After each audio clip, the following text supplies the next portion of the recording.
Good morning and welcome for the second day, the final day of this conference. And the first item in the agenda is the recap, but before, spend some words about the work produced yesterday. I would like to know if you have any question or also any proposal for this day.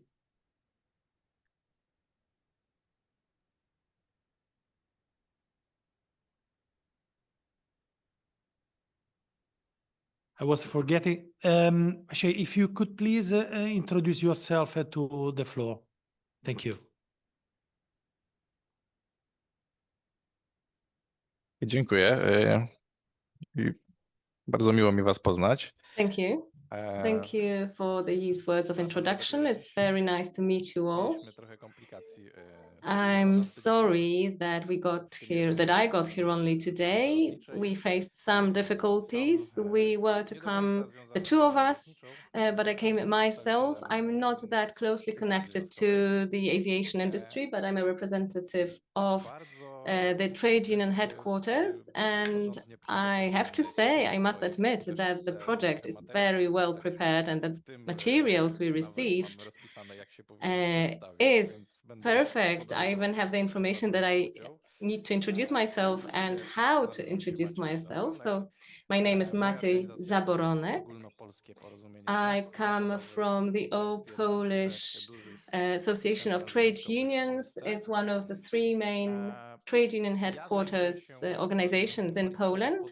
And I'm responsible for economic policies. I'm an employee at that department in our organization. And we cover basically all industries that are related to social dialogue on the national level, that are in need of such help on the national level. I'm a member of this organization. I have been a member for 3 years, but I've been a member of the trade union for 6 years now.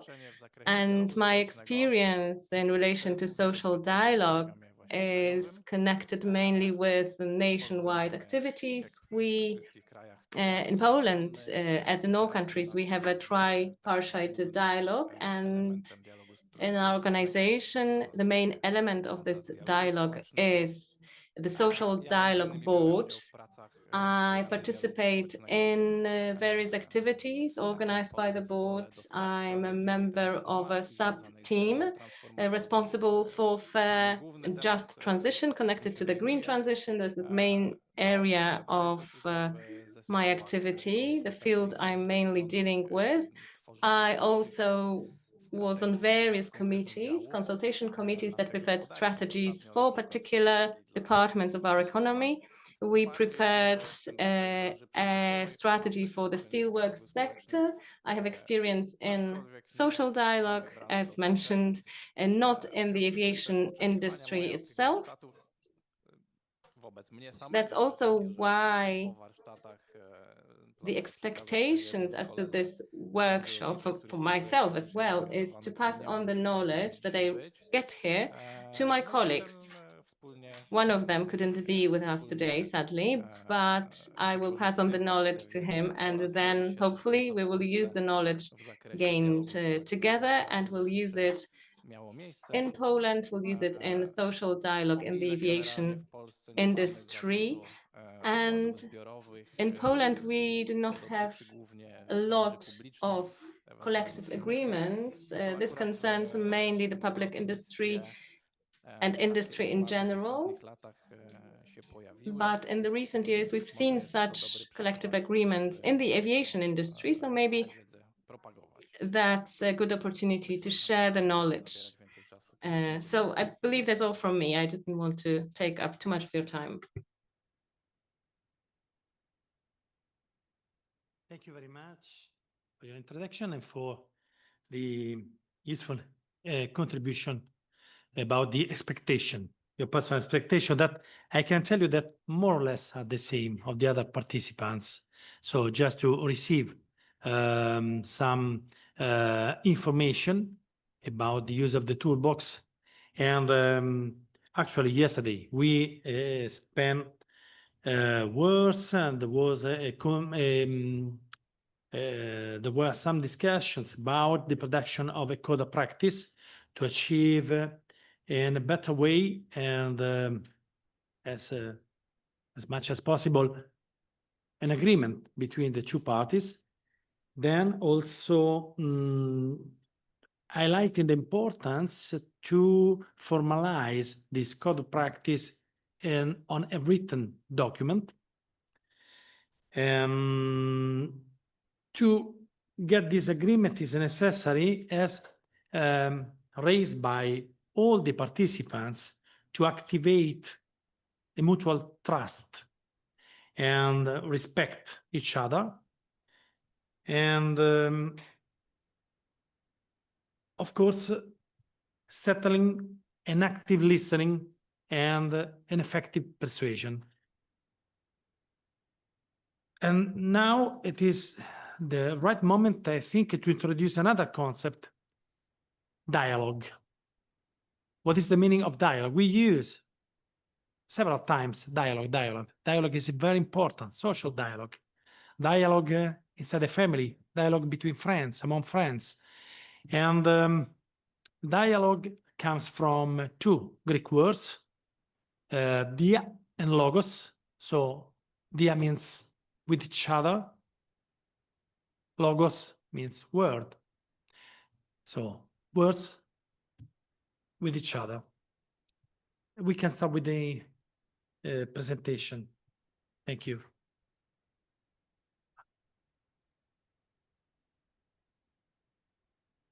Now we move to another chapter of the toolbox, the information, consultation, and participation of trade unions.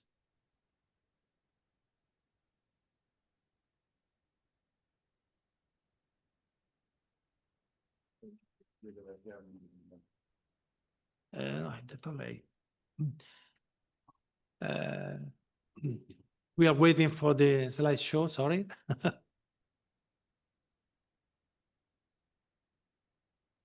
Okay, yeah. Thank you. Thank you. And we can identify several forms of communication. One is communication as meant as information in that case. The first one, communication that could be bilateral or in two different directions. For example, top down, the so-called tell and sell, or bottom up, like the Ringi system in Japan. Do you know the Ringi system? Never heard this word? Ringi. The Ringi system is a method of circulation of information and consultation among employees. This is the reason bottom up. The employees in some Japanese companies circulate a paper asking for proposals or proposing issues that can be voted by employees. When, after gathering these contributions, these votes, these choices or proposals from the rest of the employees, this document is forwarded to the management. As you can assume, the information is not an actual dialogue.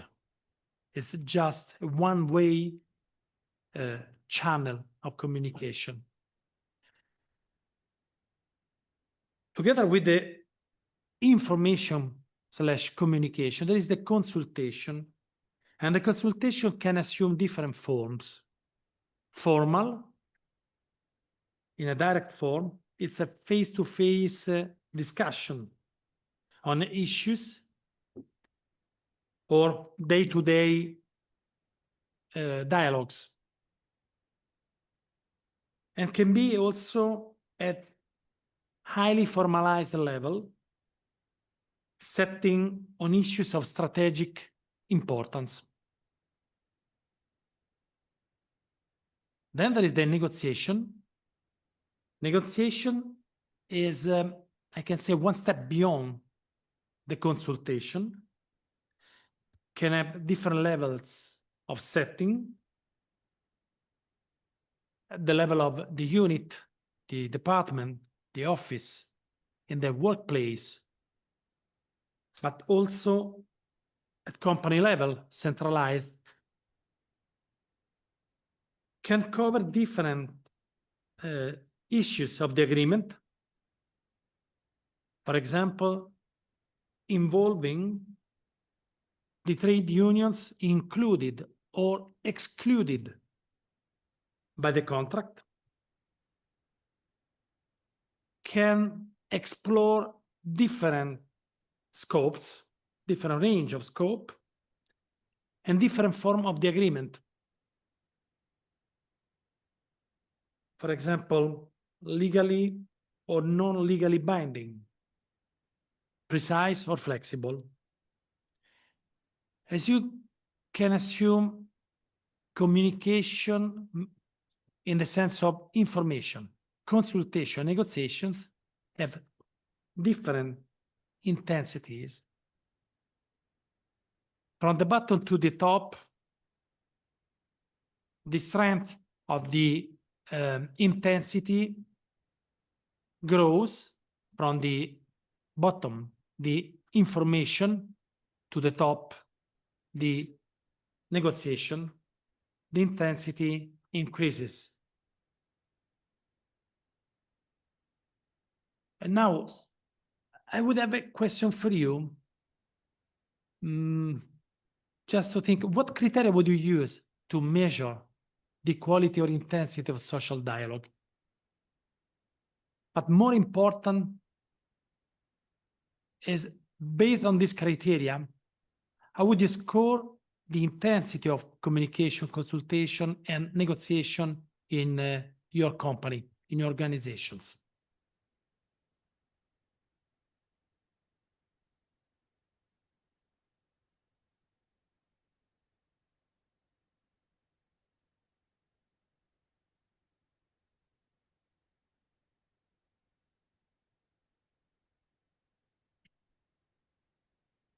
Znaczy, no, myślę, że jednym z kryteriów będzie I zaangażowanie. think that one of the criteria is involvement, especially when we take into consideration the fact that within an organization, we consult a lot of things internally, but we don't get any answers, then it's hard to say that this form of consultation has high quality, is of high quality.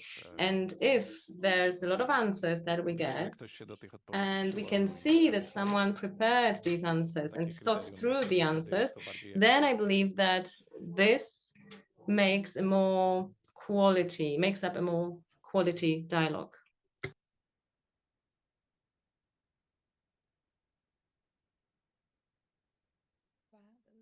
Svakako treba napraviti razliku kada se dostavljaju informacije. Of course, we need to distinguish between information, different types of information, and when we need to consult trade unions, but the flow of information is very important. It's also about accuracy, precision, so that at each point in time, the trade unions have the exact image of the situation, an outlook on the situation in general. Thank you. Eu cred că calitatea unui dialog social este reprezentată de rezultat. Dacă produce un rezultat conform așteptările, atunci înseamnă că dialogul I a think fost that de calitate. it's often correlated with the result. The quality is correlated with the result. Poate să fie foarte intens. If the result is what we expected, then intensity is not necessarily based on the quality, because we can have a very intense exchange of information, but no positive result. Thank you. just to understand, Gergi, the importance is more on the effectiveness of the communication more than the intensity. Exactly. Yes. Yes. I see that the quality of the social dialogue is seizing the results of the dialogue. What do you think about this new element?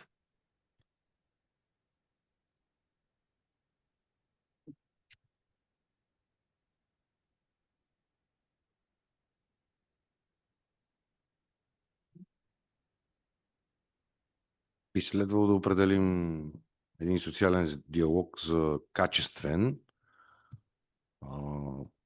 ако по време на този целия процес не се е налагало или се е налагало много малко пъти страните да променят становищата си. И съответно да завърши с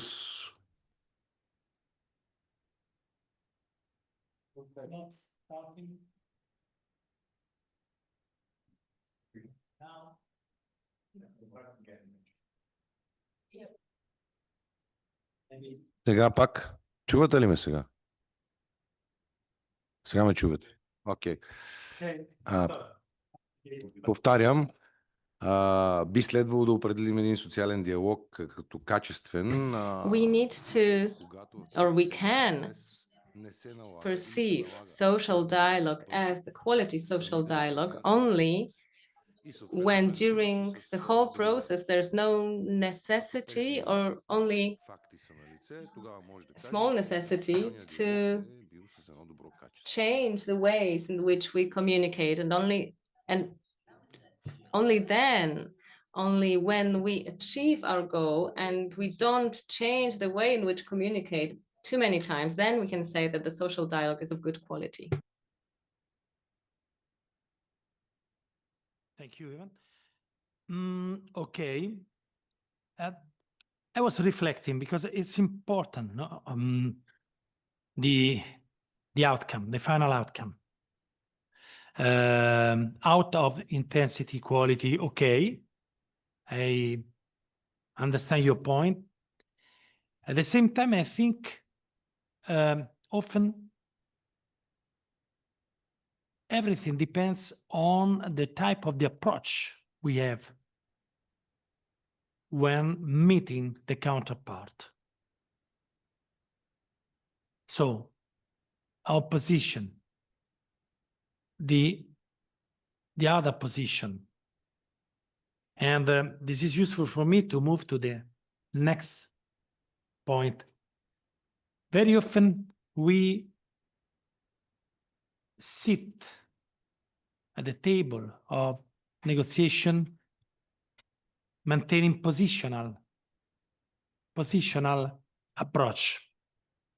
And this positional approach can be soft or hard, depending on on many elements. It depends on the level of negotiation, depends also on personal issues, private issues. And of course, this can affect or at least influence the outcome of the conversation, of the negotiation, of the bargaining. A positional bargaining, and you will have the next breakout session on this topic, has some weaknesses, produces often unwise agreements. If I am stuck on my position, how many possibilities do we have to achieve to get a compromise? We know that during a negotiation, almost always the outcome is a win-win, a compromise. And if I'm stuck on my position, frozen on my position, on the other side, I can expect a similar approach. is inefficient because there will be a loss of time. We will talk, chat without getting any fruitful outcome. And of course, day by day endangers the ongoing relationships, affecting the future of communication, consultation, and negotiation. On the other side, the proposal coming out from the work during the production of the toolbox was to move from the positional bargaining to the principal negotiation, separating people from the problems, highlighting the importance of problems more than focusing on the person of the individual counterpart, individual party. Focusing on real interests, proposing options for a mutual gain, a gain for the company, at the same time without affecting the wellness of workers. And then try to work together to have as main outcome agreed criteria to produce following documents and contracts. And this is more or less what we did with the representatives of the National Service Providers Association.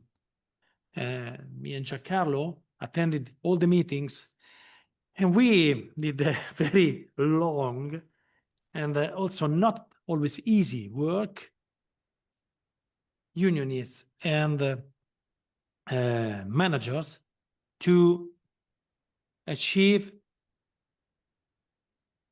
identify the best criteria to produce the code of practice and finally the toolbox, the final toolbox.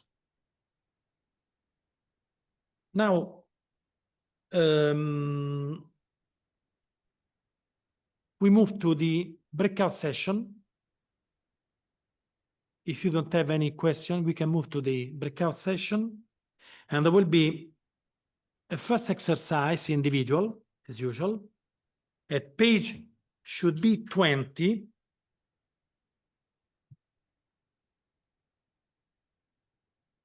Of the workbook. Page, yeah.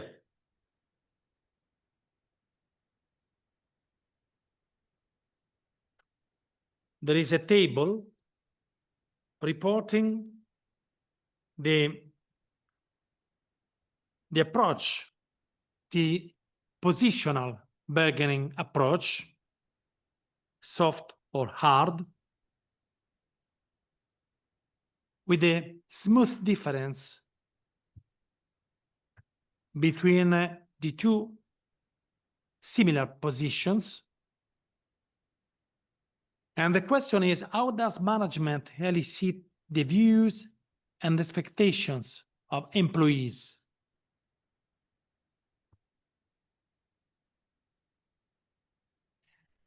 How is information exchanged between management and employees?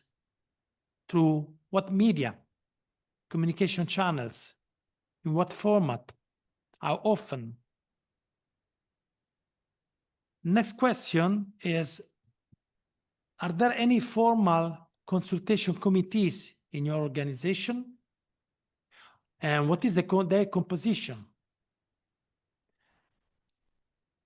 The frequency of meetings, which type of reliability they have, and if there is any reporting system, and to whom. The last question, or list of questions, how would you characterize collective bargaining in your organization? Positional or principal? maybe sometimes positional, sometimes principle, of course. And what was the position or principles adopted by social partners in your recent experience? What options, alternatives were considered? How were points of difference and difficulties addressed? How could the process of collective bargaining be improved, considering the efficiency of the process, the impact on the relationship between the social partners, etc.? So, after this first individual exercise, reading the difference between soft and hard positional bargaining and the principle negotiation, if you could contribute to the discussion of the floor answering to these questions. Thank you.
Can we proceed to the confrontation, the discussion, open discussion?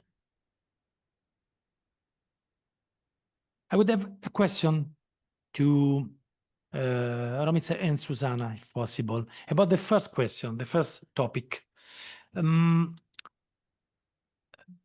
your experience, how your management, generally speaking, reacts to the views and expectations of employees, of unions? And what is the channel of communication between management and employees? If there is a procedure, written, agreed procedure, with a frequency of exchange, if there is any report, informal or formal report, and to whom? Thank you.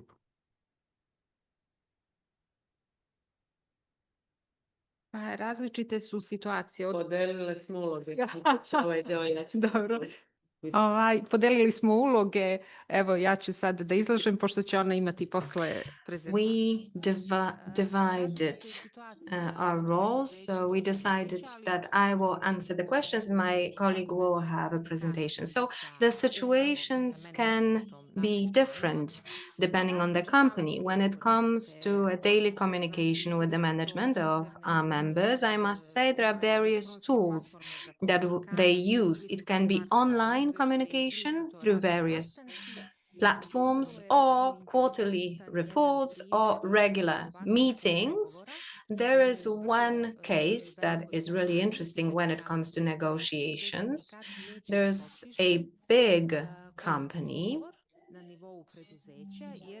a public entity, when they didn't want to sign the collective agreement, and the employees expected a pay rise. The management decided to prepare a questionnaire, a survey,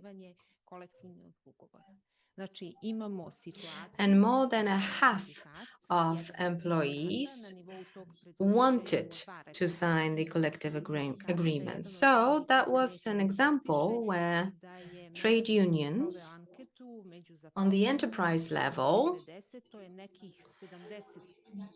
didn't want to have that collective agreement, but the management convinced and presented that the majority of employees wanted to have pay rise and collective agreements, so they had a way to get directly to the employees.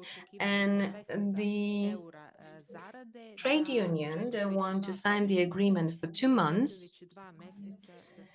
An average employee could get 200 euros. And now the employees are waiting for the decision whether the pay rise will be there or not. Thank you. And now a question for all of you. It's our curiosity. If in your country, in your organization, company, there are some committees for the formal consultation, their composition, if any, their composition and constitution, the frequency of meetings, the channel of communications, what is their authority, their importance in the role playing during negotiations, and if there is any reporting system, to whom, and in case you don't have these bodies, what's your opinion about them?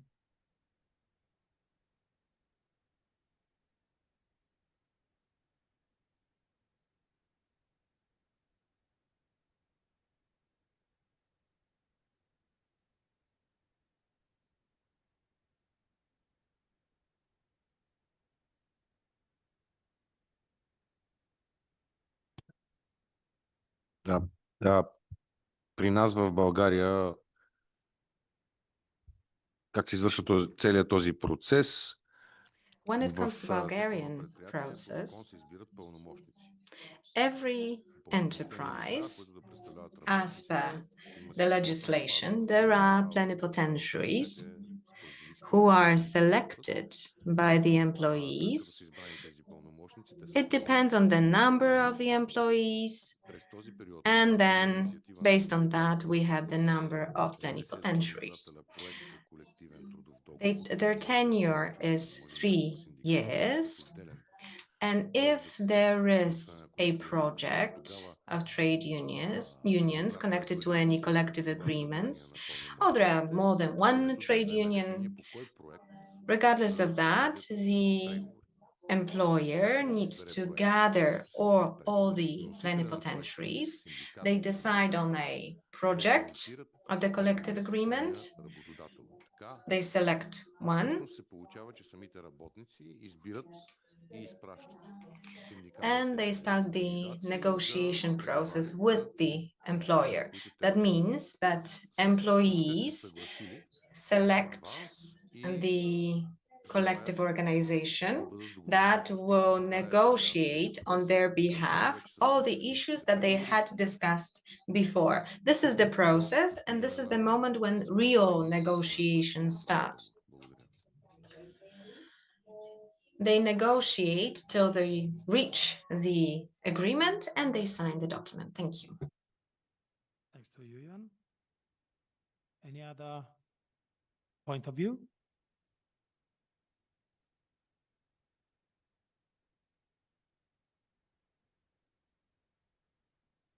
Da. Bună ziua. Ideea este, în România există la nivel național, de fapt există legea Yes. numărul 60. When it comes to Romania, care presupune, este legea dialogului there's a social. law Și prin această lege se that reglementează says și modul în that care social agreement dialogul social needs to be este conducted. And as per the law, as per the regulation, the social dialogue la nivel de ram personal sau la nivel needs to happen on various levels, on the level of the enterprise, on the level of a region or a national level or industry level. That means that, first of all the partners, when we have bilateral or trilateral dialogue, sau care sunt limitele de dialog all the partners need to understand the scope of the ce dialogue acte normative pot fi that is assumed or described in the regulation. ratificarea de instrumente They need to naționale understand dialogului social all the sau provisions of the law. partenerilor sociali sau raportul între sindicate și patronate. There's a regulation on social dialogue, and there's also a regulation on the functioning of social Care partners. sunt părțile în cazul tripartit? And there's also a regulation on Guvern, the sindicate, trilateral dialogues. la nivel de guvern sunt la nivel central sau la nivel de And when it comes to the trilateral negotiation de zona guvernamentală, and the partners, we have the government, trade unions, cele 5 confederații pe care and employers. iar la patronate sunt In Romania, there are also confederations of trade unions care that participate in the negotiations, bargaining on behalf of trade unions. dialog tripartit. La această And they can also add additional participants of the trilateral dialogue. Consiliul Economic Social este o instituție There's also an socio-economic council, and that's an institution that can mediate. They accept executive regulations within the scope of their competencies, and they can also initiate their own analyses on the project of new regulations. It works on new projects of the laws.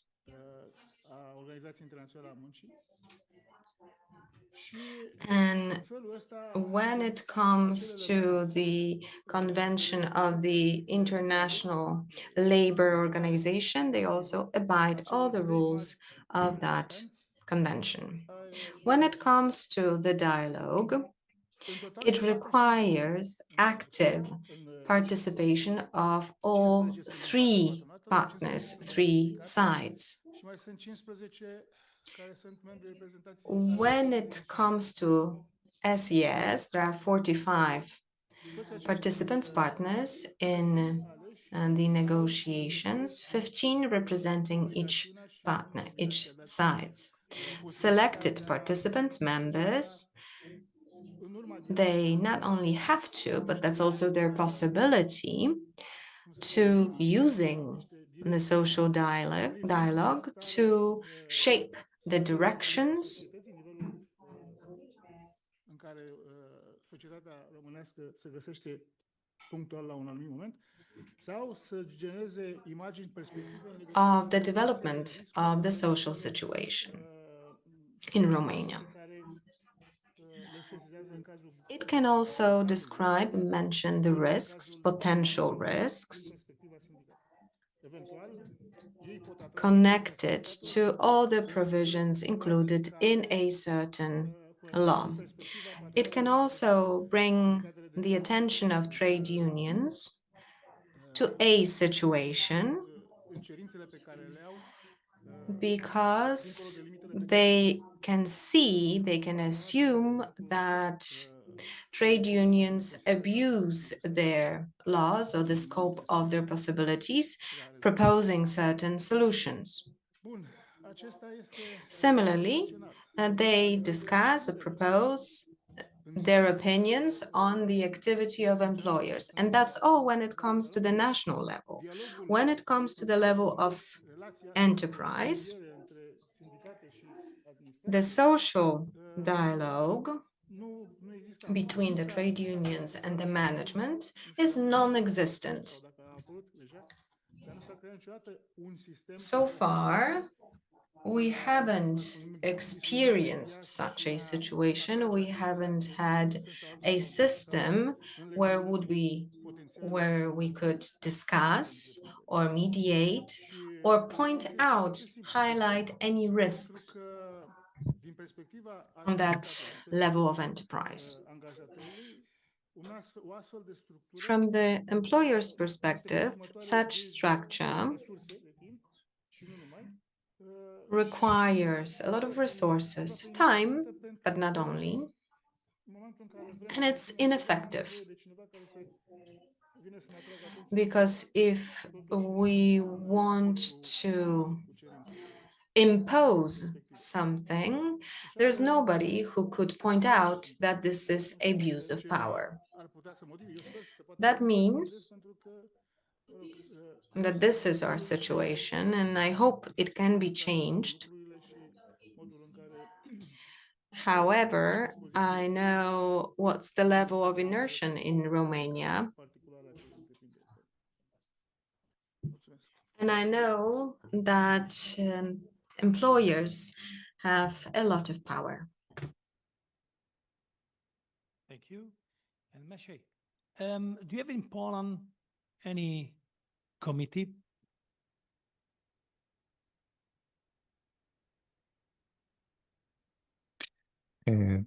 Tak, nawiązując do tego, co poprzednik mówił, to na poziomie Yes, krajowym when it comes to the national level, apart from trilateral organizations of social dialogue, we also have industrial teams that cooperate with ministries. And when it comes to the aviation industry, we have a dedicated team that cooperates with the Ministry of Infrastructure. The problem of social dialogue in Poland is that we have good solutions. We have a good law, but wrong executive methods. So we lack engagement. In practice, Zespoły branżowe powinny The spotykać się raz na teams kwartał albo nawet co 2 should meet omawiać every 2 sprawy, months or quarterly dotyczące danej branży, and discuss zestawiać daily strona issues rządowa, connected to that pracodawca, industry, pracodawcy.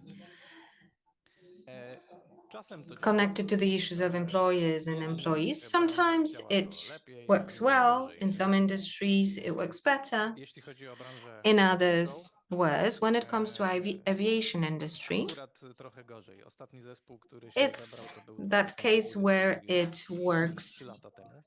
well worse. Miał pewne The osiągnięcia, last time the ponieważ team za met was pośrednictwem 3 years silnego ago in nacisku 2022. strony rządowej, They achieved udało się something podoprowadzić because of też posunąć do the przodu position of the government side. They managed negocjacje to układu move zbiorowego dla forward the takiej negotiation on the firmy, collective agreement która w for a Polsce zajmuje się company that między innymi kontrolą is here lotów. in To jest Poland, firma and państwowa, dlatego tutaj się rodzi they are trochę responsible większe for air środowisko. traffic management. Po And mniej więcej 10 I latach think that negocjacji after układu 10 zbiorowego w years końcu udało się of negotiations on the collective udało się agreement, they wynegocjować managed właśnie to dzięki negotiate the nacisku, final shape presji ze of strony that tego agreement, zespołu. but thanks to the push of that Natomiast no, team. generalnie nie działa to tak, However, jak in powinno. general, it doesn't I work the zazwyczaj way it nawet should.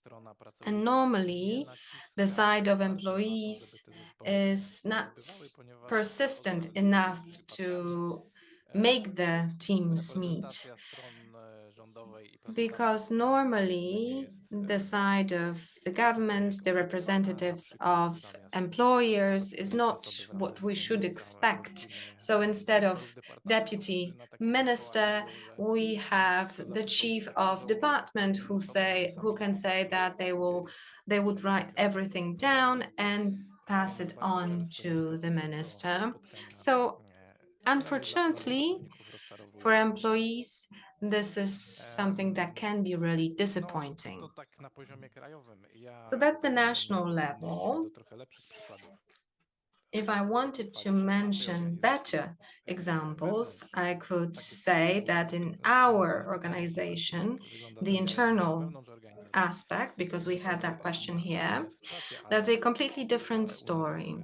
w centrali związkowej mamy wewnętrzne In zespoły our branżowe i one faktycznie spotykają się mniej więcej center, raz na kwartał. we have Taka codzienna industrial komunikacja to jest committees komunikacja and they mailowa. meet quarterly. They also Czasami czasami communicate spotyka się z daily odpowiedzią, via że email. tych maili jest za dużo, że And tego za dużo sometimes we chcemy hear kontrolować, że that to nie we zawsze jest exchange too many emails, stroną that we want to consult everything, that mimo sometimes poza it's not tymi possible to do it. obowiązkami Because konsultacyjnymi, apart które from mają that też inne consultation swoje zakłady. responsibilities, they also have other Natomiast faktycznie te duties. spotkania u nas się odbywają However, i takie komitety nie we mają organize wcale the meetings możliwości and podejmowania the decyzji samych, committees głównie cannot make decisions on their own, opiniami, but no, their z opinions tradycji wynika ważnymi dla kierownictwa naszej traditionally organizacji, więc are jest important uwzględniane. for the management of organization, so they Być może lepiej, gdyby to consider naszą all działalność the zaczęli przenieść points. na poziom So I krajowy, think that we should to mielibyśmy możliwość na extrapolate poziom dialogu społecznego. our To, co jeszcze mogę activities to that zaobserwować, national level. And apart i from tak that, zacząłem od tych zespołów branżowych, I started with the one lepiej industrial sobie radzą w professional tych miejscach, gdzie teams. też siła związków They zawodowych work jest większa. better where W takich we miejscach, observe a higher importance of trade unions. So when the percentage of employees who are in trade unions is higher, for example, mining, that we observe almost 100% of such participation, and such teams meet regularly. Maybe the government, the employer side, feel that the strength, the power of employees is really important. That's why they never say no and they meet regularly. Thank you. Susanna? Ovo je ono što smo rekli prezentacija, ali tako ili je pokret? This Should is I the present answer. now or should I answer to the question? Later. For the external mediation, you mean? The example of external mediation you are meaning?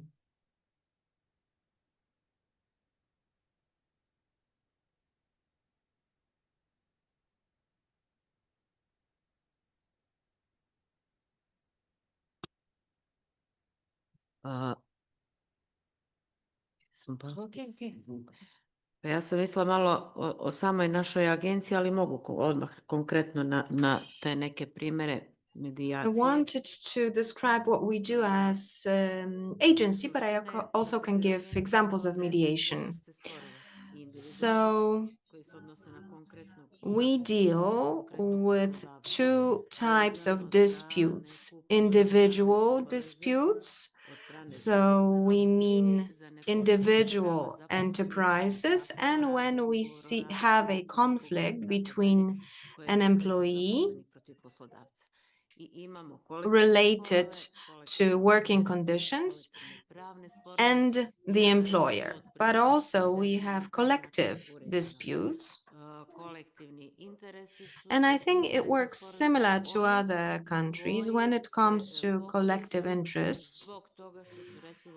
This is what starts, the process starts, because it was not possible to sign the collective agreement. For example, there was no agreement when it comes to the salaries or working hours or health and safety. Other conflicts, other disputes are connected to employers who do not follow the letter of the law or do not operate within the collective agreement. When it comes to our agency, we deal with both types of disputes. And third activity of the agency is to mediate when we need to help with heated disputes and arguments between employees and employers. When we have tensions between employees and employers, trade unions are not satisfied with the negotiation and they're on the verge of strike.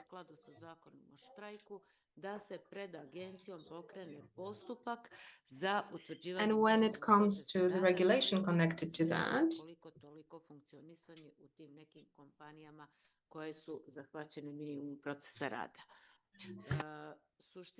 then we need to react to make sure that we provide the minimal conditions for work.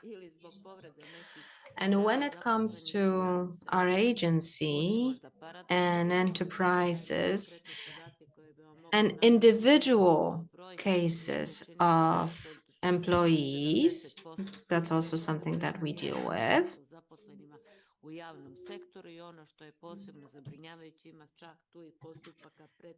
70% of our cases are connected to employee rights.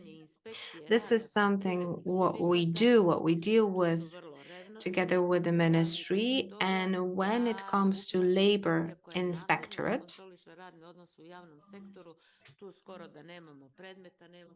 this is a body that's responsible for controlling the quality of working conditions. This is also something that's within our scope. They reach out to us because we want to maintain good relationship, good rapport between employees and employers. But when it comes to a certain specific case, it's really difficult to reach consensus because when there's a conflict, we reach that point when both sides are not satisfied. To give you an example of a real case, when I was the negotiator, the agency that's responsible for negotiations, there was also an association of employers. So that's an entity, a body that started the negotiation in our country, in our state. And I'd love to present shortly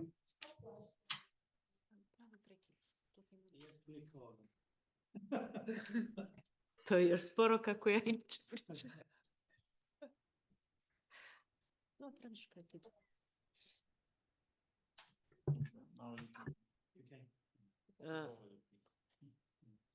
Navešću vam 2-3 primjera, nastojeću zaista da budem kratka. Jedan od njih je sa početka I'd love rada to agencije. give prve godine 2-3 examples.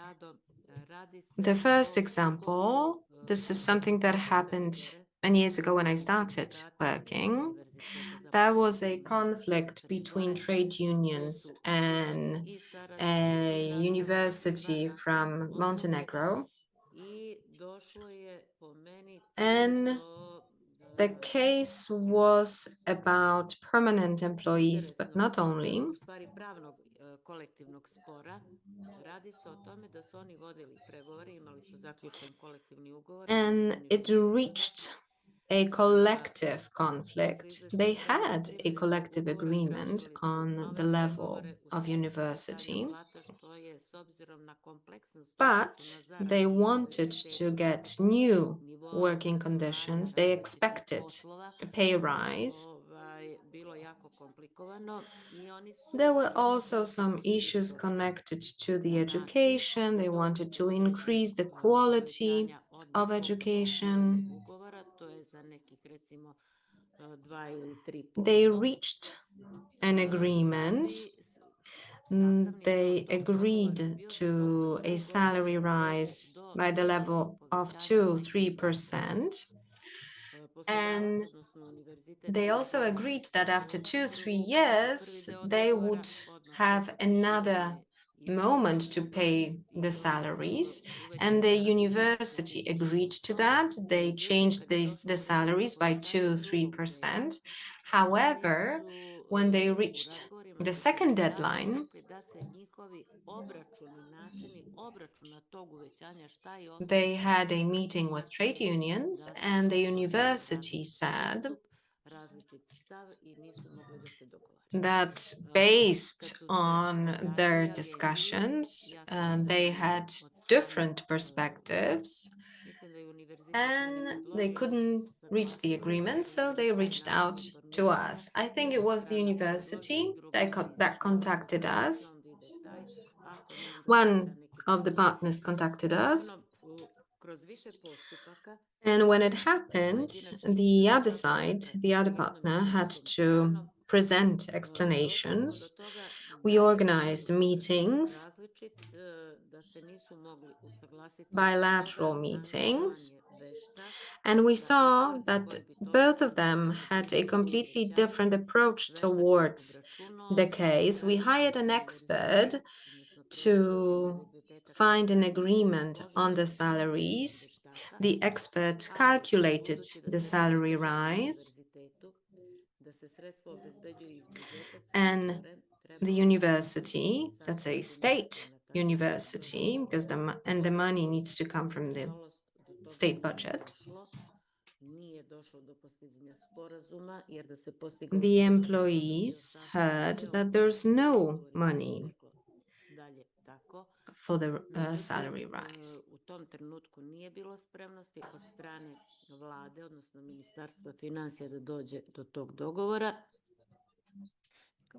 The Ministry for Finance was not ready to pay additional money. And after several years, we managed to conclude the case.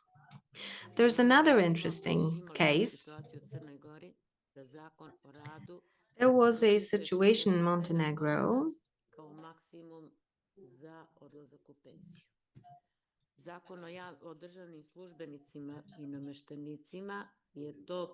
that happened not long ago. As per the law, you can retire in Montenegro when you're 67.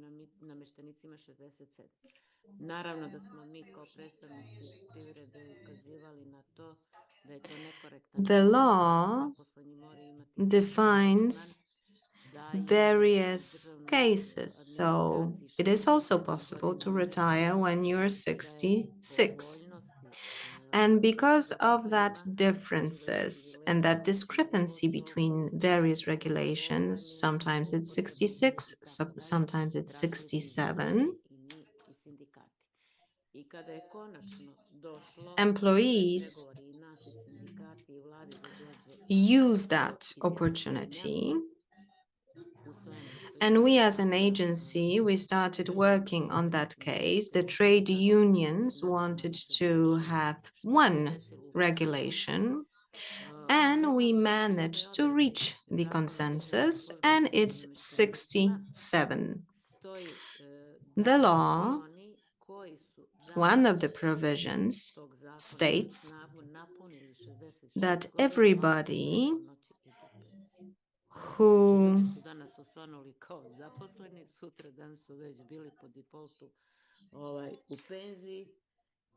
all the people who reach the age of 66 at the moment when the law entered into the force could retire. So it's changed by one night. And some people lost their money for the holidays they couldn't use. That's why they hired an agency to make sure that the money is paid out.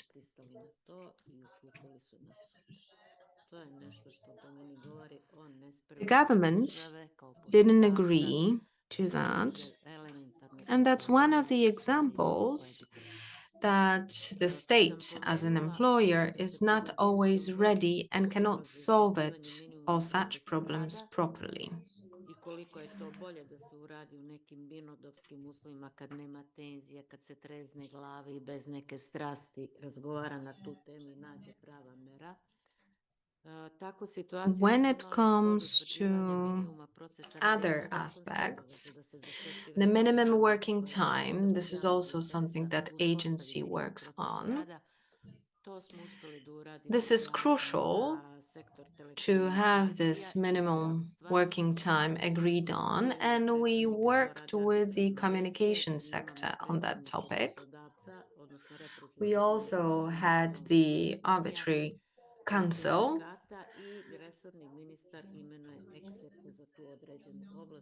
We worked with trade unions, trade union association, and when it comes to telecommunication and health sector, we reached a consensus.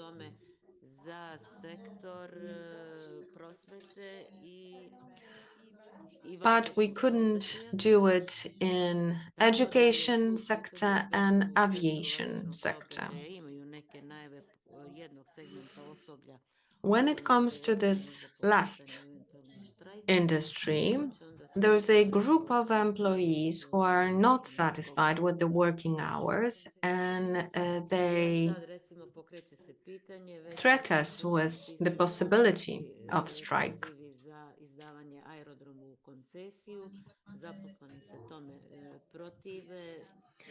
And now we're in the middle of the public tender for airport concessions. The government has no money, not enough money to agree to that.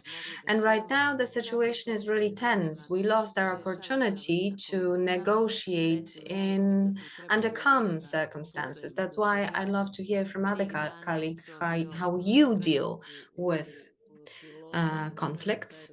We all travel to Italy soon, and I know that there was a strike of pilots, I think, yes. And when it comes to our situation, there were 3-month strikes recently. We couldn't travel for a week. We couldn't fly to Italy. We managed to terminate the strike. So how does it work? Is it formal? Is it velike posljedice po informal, how do you da li je to neki dogovor ad hoc ili je to deal samo with that? jedna Because trajna this is s obzirom something na that's obim really posla koji se harmful. When it dešava comes u to Italy, svega is onog that što ste an vi ad ovdje hoc sada agreement? svedeno na neki minimum. Kod nas je to veliki rizik jer to traje Or malo maybe it's solved with other type of dialogue negotiation. predstavlja ogromnu štetu za poslodavci i na taj način ucenjuje da postigne ono što želi. In fact, Ja sam uopće nisam every day counts because it brings loss to the employer. That's why it's so important to go through such discussions.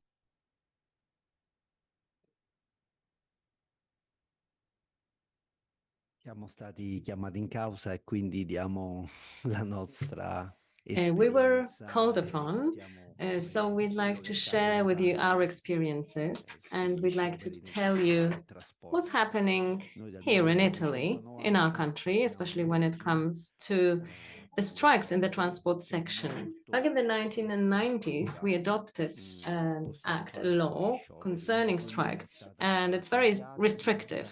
And that's why we can't organize a lot of strikes.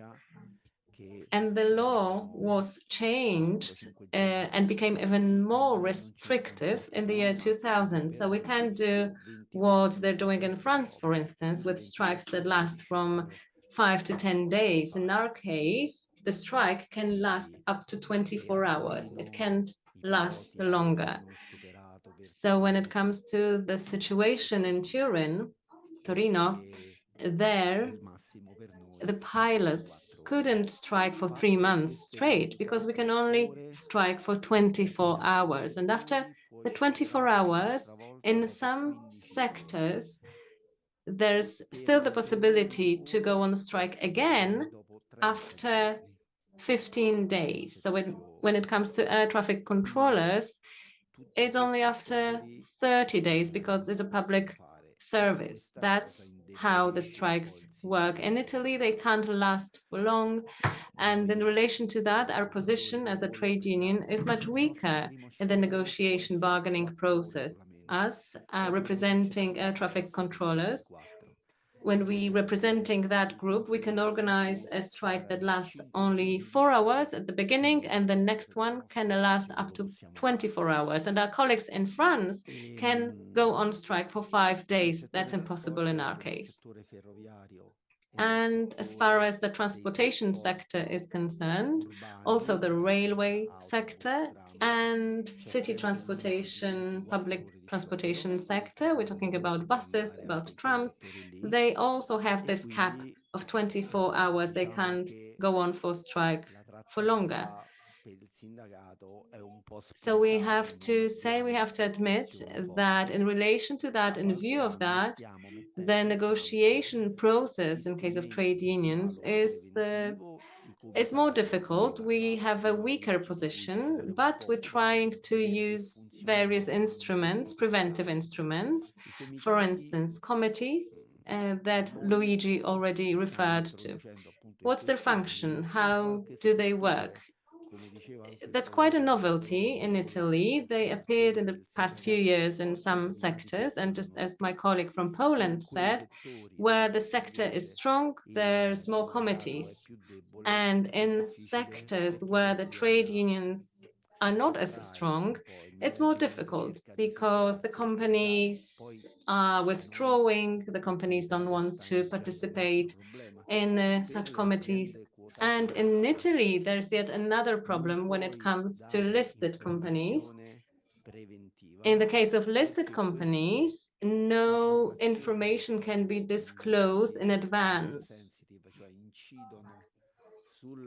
That's because this is price-sensitive information. So that's information that can influence the price of stocks. That's why the information can only be disclosed at the same time to all actors. And in relation to that, in view of that, it's impossible for the trade union to get such information earlier because the trade union could use the information and that could cause a problem for the listed companies. In Germany, for many years now, there has been a solution to the problem. And in Germany, in management boards in companies, there's a representative of all employees. And such representative is a member of the management board. They have the same responsibilities, including the responsibility that binds them to keep the confidentiality of all data, but they also represent the voice of all employees on the management board. And that's an extremely important instrument because it provides certain guarantees. And in Italy, around 15, 20 years ago, there was a time when the management board of Alitalia, the company that used to be our air carrier, the management board at Alitalia included 2 representatives of employees, but that didn't work out. And that's why they gave up on that solution. That's also a matter of culture, something that's been functioning in Germany for many years. It doesn't work in Italy. We tried it, but it didn't work out. So I believe that we also need to bear in mind the social context in which we want to operate, in which we want to use certain mechanisms. So let me say that again, where the trade unions have a strong position, everything works well, but in Italy, the trade unions are losing their representation in Italy. It's on the level of around 30%. So that's 30% of employees who in big companies belong to trade unions, and in small companies, that's even less. Nelle aziende invece, nelle grandi aziende, soprattutto quelle statali, in big companies, especially state-owned companies, this percentage is at the level of around 60-70%. So it's very different in the case of bigger companies. And recently in Italy, a draft act was adopted. It provides for the involvement of committees, employee boards in companies, and the draft was accepted. It's now being processed, and I believe that such tool would be quite useful in some cases. It would be of great use, and some maybe not as important, but definitely it can improve the situation overall. I believe that's the route we should take.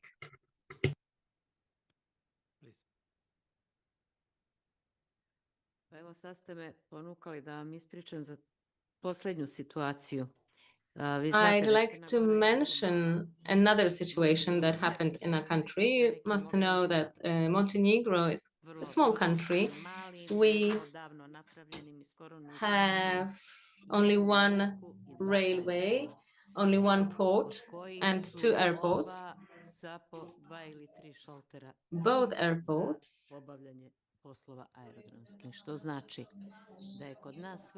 have 2-3 check-in desks. So everything depends on the functioning of our services in a country. And a month ago or so, around 15 employees of the railway company. There's this railway that goes from Podgorica to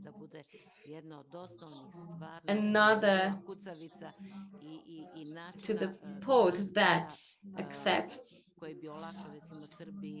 passengers from all countries of Europe, and it's a very important transportation hub for Hungary, Serbia, Bulgaria, especially when it comes to the sea transfer of goods. And when the railway is blocked, the port is blocked, and 15 people from the railway decided to go on strike, but they didn't communicate it formally. They were unhappy with their pay. They didn't conduct any talks with their employer before. They couldn't agree on the date of a meeting with an employer. Well, it's possible that it was the employer who didn't agree to a meeting or didn't set up a meeting, and maybe it's their responsibility, but those 15 workers of the railway blocked the trains with passengers, with families, with children. Please bear in mind, it's very warm at that time in Podgorica. It's around 40 degrees Celsius. So they blocked the trains, they blocked the cars that were transported on the trains, and they also blocked the shipment of goods when it comes to the goods that were transported and arrived at the port. It lasted for 15 days, this strike.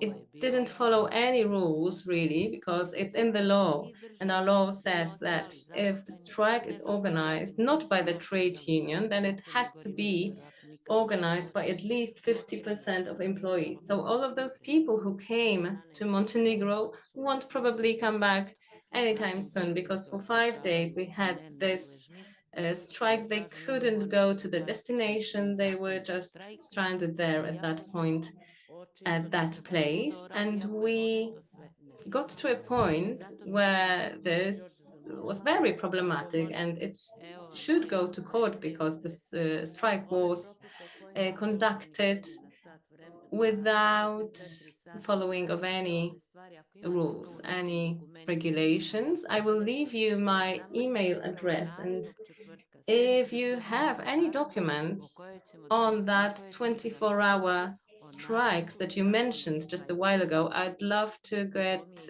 information from you on these provisions, the provisions that concentrate on that. It's very important to me, because it's in our public interest to regulate such matters. I would also like to say that to my colleagues from trade unions. I think that we need a legally binding solution here. Thank you. Any other comment, contribution? Yeah. Am o întrebare pentru interlocutoarea de mai devreme. A spus că au fost 15 persoane care au făcut grevă și au blocat activitatea. Acele 15 persoane făceau parte dintr-un sindicat sau au făcut grevă? Now, the question is whether the strike was spontaneous, or the 15 people that went on strike did that while being part of a trade union. I'm wondering what's the case, what was the scenario here, and I'm wondering what the result was. Ok. Colega spunea că au fost 15 persoane care au făcut grevă. My colleague mentioned the 15 people, Fac parte dintr-un sindicat și dacă and those 15 people, were they members of a trade union? And din acel sindicat if yes, if they were trade unionists, then why did we have only 15 employees who went on strike? U toj kompaniji postoje dva sindikata. In that company, Od kojih ni well, we jedan have startao two trade unions, tu grupu ljudi. and out of those two trade unions, none withheld the strike. I time se proglasili nenadležni.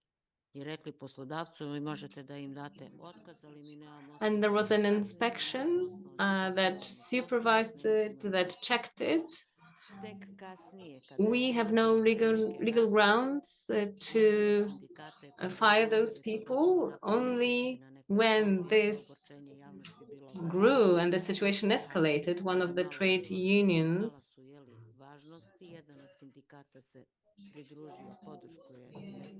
said in the media and participated in the whole discussion, and they, when one of the trade unions declared that they would support the employees, but at the same time, court proceedings were initiated because the employees didn't respect any rules regarding such action. And in the end, well, the damages were extreme because these 5 days drastically influence the transportation sector. After 5 days, the strike was stopped. And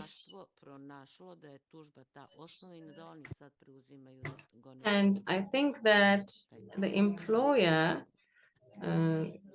sought legal action, but I believe that the prosecutor's office also initiated the legal action when it comes to those employees.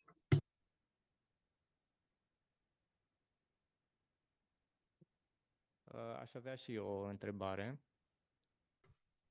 I have another question. Deci, cei 15 angajați care au făcut o grevă ilegală, If I understand correctly, 15 people went on strike illegally, right? unor drepturi stabilite într-un acord precedent, corect? Ok. Ce se And întâmpla the strike cu happened compania sau ce măsuri because s-ar fi luat împotriva nobody respected, observed the rights stemming from the collective agreement. Were there any consequences for the employer?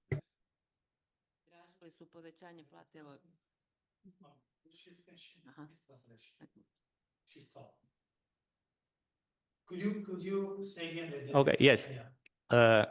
Da.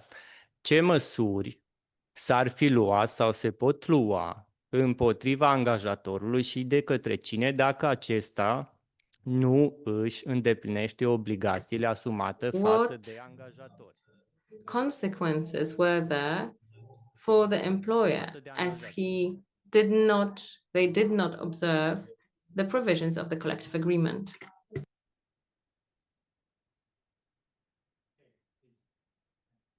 Ovdje nije bio u pitanju uopšte kolektivni ugovor. Kolektivni ugovor je na snazi. Oni imaju kolektivni ugovor na nivou železnice.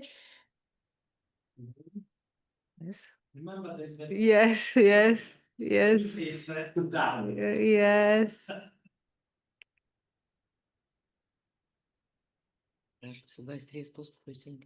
Više.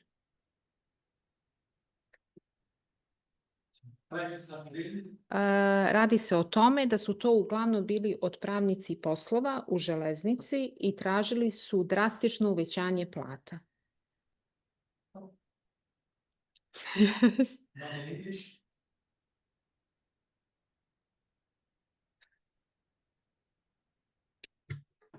The interpreters are facing some technical difficulties. We're waiting for the input. Yeah. Okay.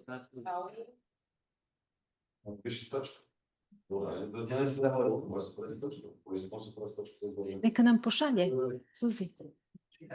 Okay, can you send Italian? Okay.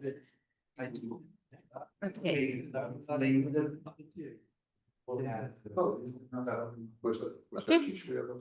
Okay. No.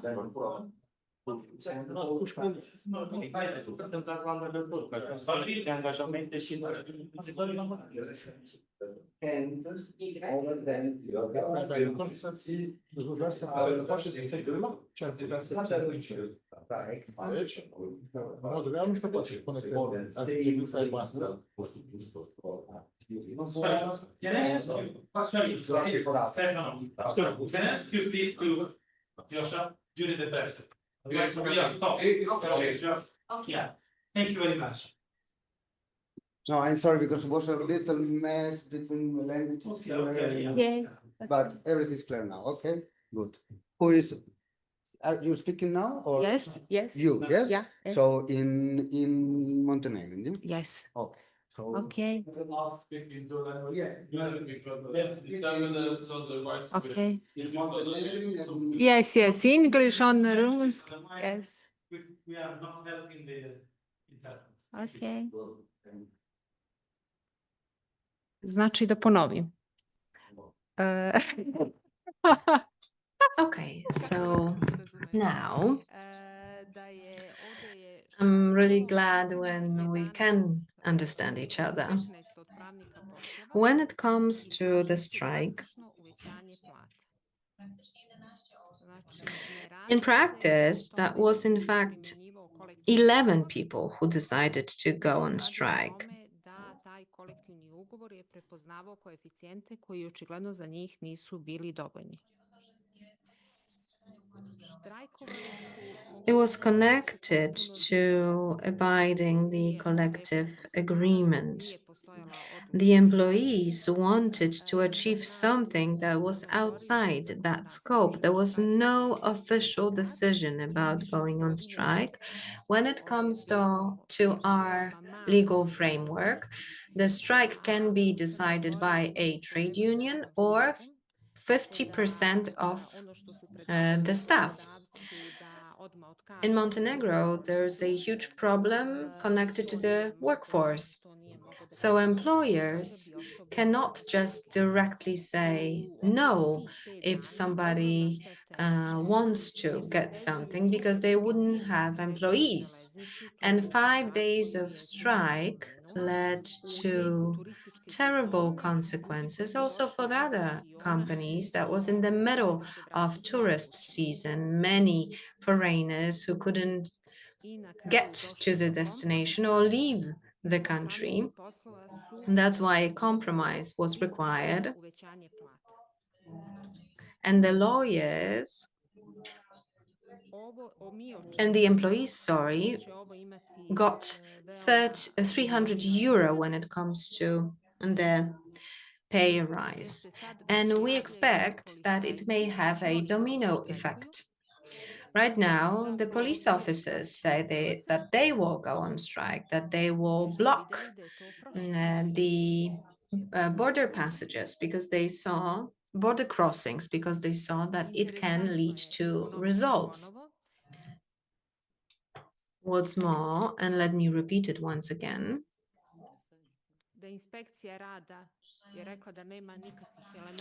the labor inspectorate didn't notice any elements of strike because there was no starting point that could be called a strike. And the inspectorate recommended layoffs for the 15 people, but it's not possible to fire 15 employees for the employer. However, there is the prosecution prepared the documentation for the indictment,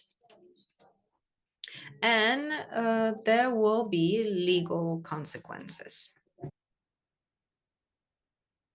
Još bih samo navela u Crnoj Gori interesantno, zaposleni, tako je postavljen zakon. What's interesting in Montenegro, the employees can go on strike for any reason. As per our law, if you don't like your director, you can go on strike. And as per the law, that reason is sufficient.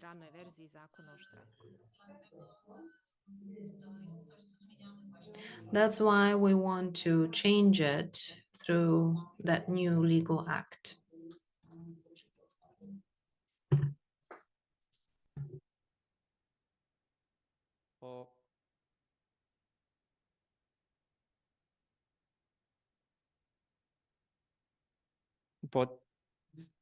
Okay. It's okay. Yeah. Just if you have any question or clarification, we can postpone also. Okay. Just to be on time, because we have to talk about 2 items of the toolbox, and we have 20 minutes. So I will do my best to shorten the presentations, but in case we have time to continue. Thank you very much for your understanding.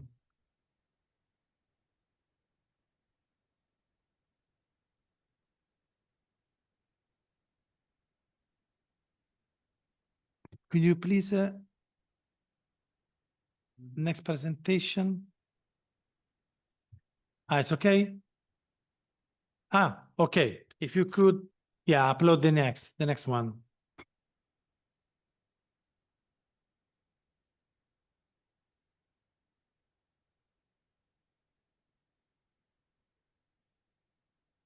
We introduced already the committees. These committees could be internal or external. Now, very quickly, we'll go through the main principles and the requirements identified to establish effective internal committees. So these are the principles: disputes of rights versus disputes of interest and the status quo. A committee can be formal, standing, with periodical meetings, but also ad hoc committees for any specific issue. Procedures recommended, written, and of course agreed, to establish the roles of each party and how they handle disagreements from a respectful and trustworthy point of view.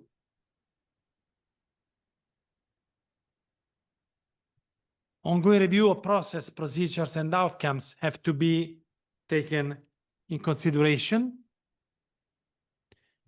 because the laws can change, regulation, especially regulation coming from the European institutions. Now, the elements to establish the internal committees are identified in the slide: the composition, independent, and including representatives from the management and the workers' representatives. The scope, so the topics, the issues necessary for the discussion, to identify and to fix the objectives, to work in an efficient way without loss of time and resources, human resources, financial resources. The planning of meetings, the schedule, the time scale, and including also the time necessary for necessary for consultation. And the protocol for the production of papers. And it's a necessary another agreement to produce, to draft this protocol, and to maintain compliance with the agreed protocol.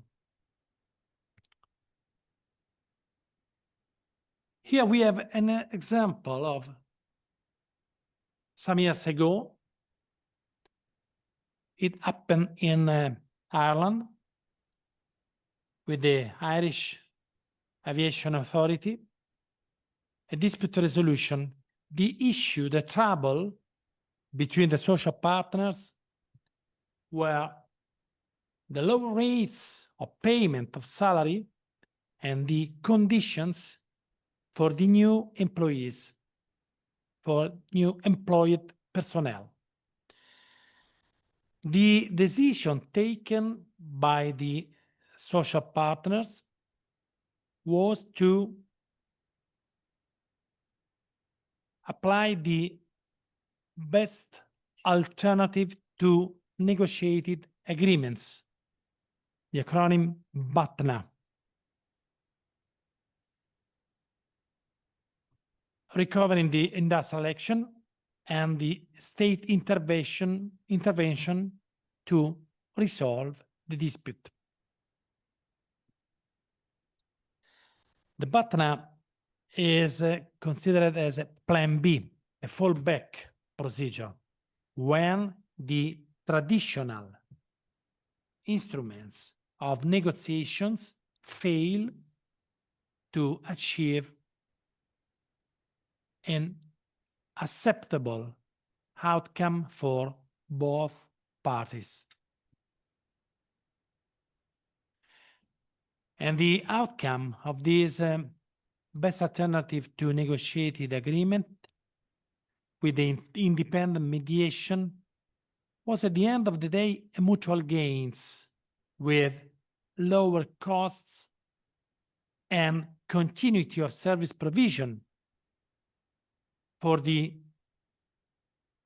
employer side. And then the gaining for the workers were the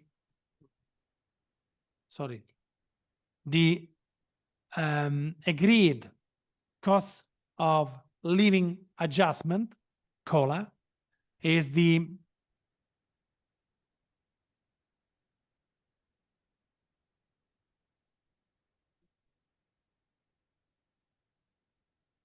it's okay? Can I continue? Thank you. The COLA is Cost of life adjustment. yeah, cost of living living adjustment. It's important because it's a measure useful for workers to adapt the salary to the cost of life, of course. Career average earnings and minimum staffing. So there was a mutual gain for both the parties. This agreement covered 290 air traffic controllers, 52 radio officers, and 46 safety inspectors, and it was valid for 5 years. Now we have the next presentation. No, the composition of the IDRB, the Internal Disputes Resolution Board, including the social partners, Irish Aviation Authority, and the trade union, Irish Municipal and Civil Trade Union. The members of this board came from the two different partners with a cost, a limited cost, 60,000 versus the Free State run labor court. And the main fruitful and efficient outcome of this agreement was to be able to handle internally behind closed doors rather than to publish the trouble till and go to the labor court.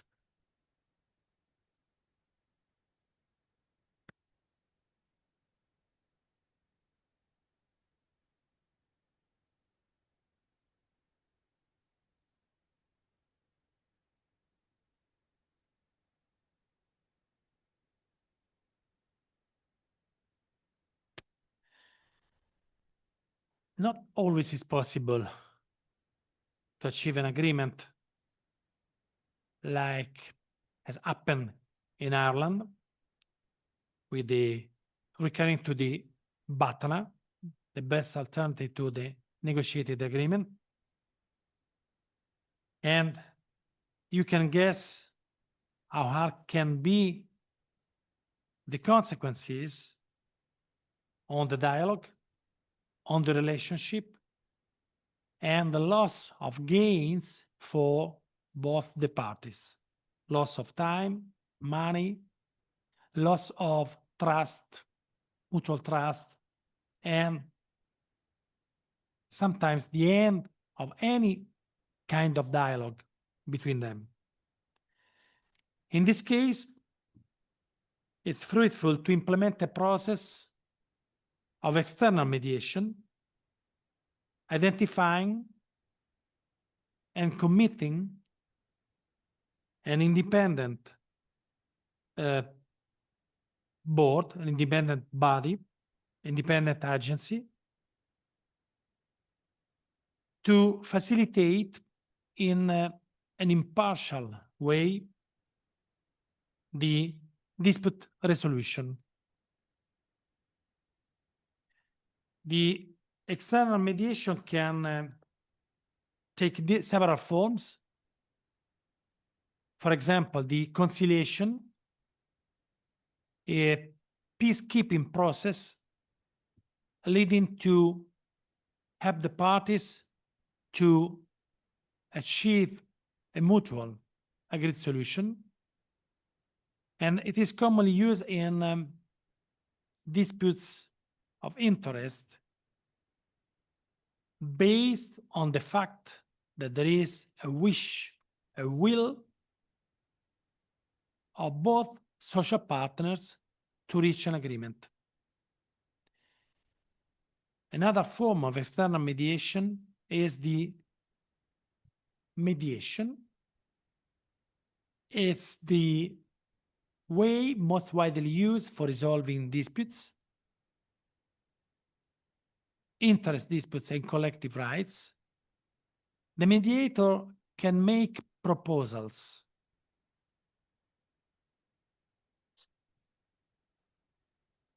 And the parties, of course, can accept or reject or rediscuss or remodule these proposals, receiving the support of this mediator, a third party. Finally, there is the arbitration. And when is the extreme type of external mediation? When it is very hard, very, very difficult, almost impossible to resort from a dispute resolution, achieving an agreement, we can consider it as quasi-judicial nature, almost a judicial nature. In many countries, it's associated with collective rights disputes. In other, can be used only in a case of interest dispute.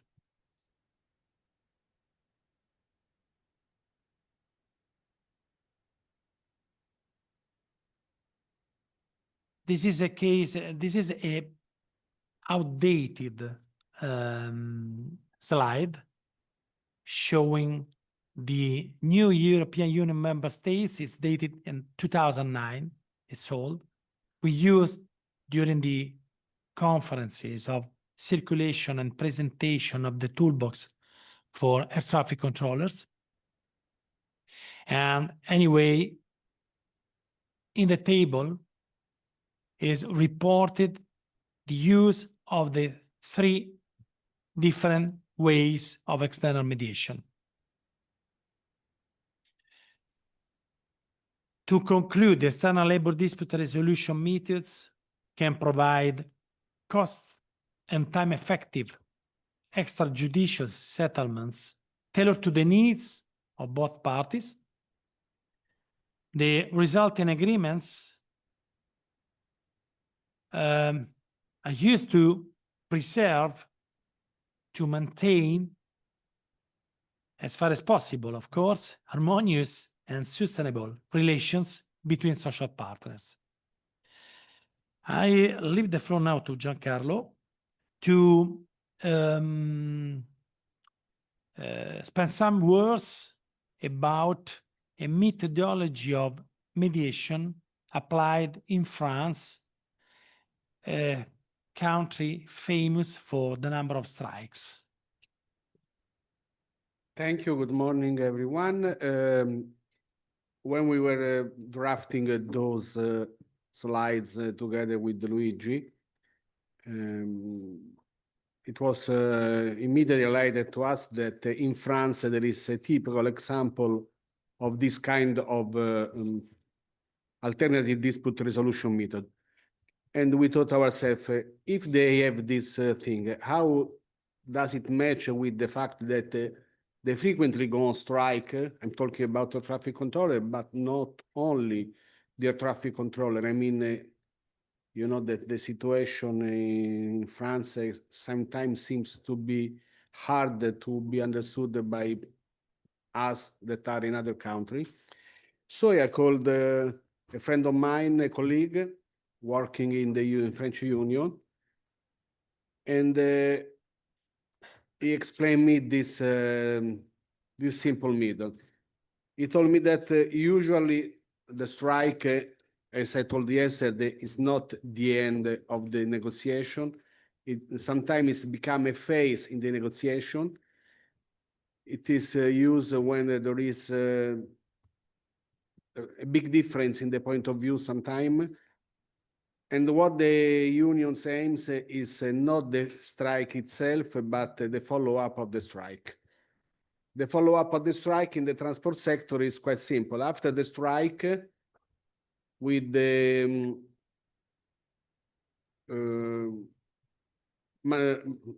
let's say focal role of the government, they decide which way to follow to resolve the problem that was on the base of the strike declaration. In case it's a political problem, you know, they went on strike last year for the new law on retirement and pension. In case of this level of matters, they go directly to the Minister of Labor or the Minister of Transportation, depending on the case. And with the intervention of the Ministry of Labor, they have a list of mediators that can be engaged to resolve the problem. Otherwise, it can be either in the tribunal, in the court, or in a tri-party conciliation commission. Tri-party because in this conciliation commission, there is not only the workers' representative and the employers' representative, but also the state. The state is deeply involved because they understood that transportation, any kind of transportation, it's vital for the life of the country. Air transportation is vital also for the life of the whole European Union due to the position of France in the European geography.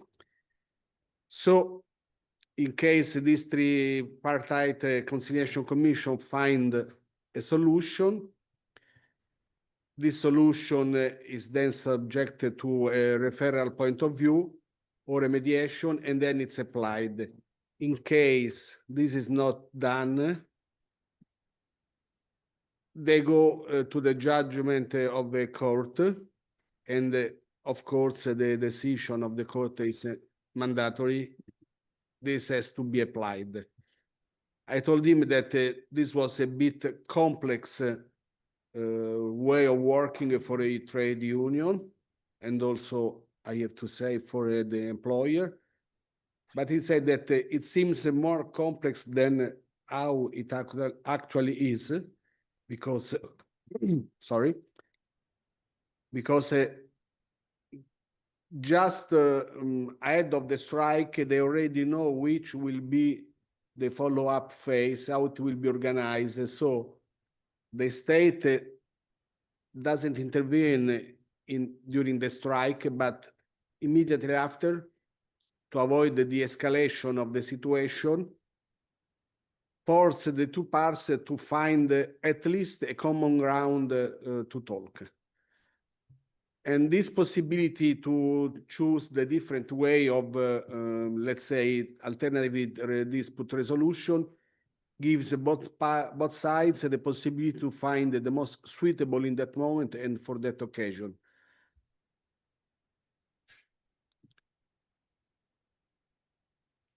I think that this is a quite intelligent way to act, because sometimes it seems that both the unions and employers say, okay, we go on strike, okay, let go you on strike, then nothing will change.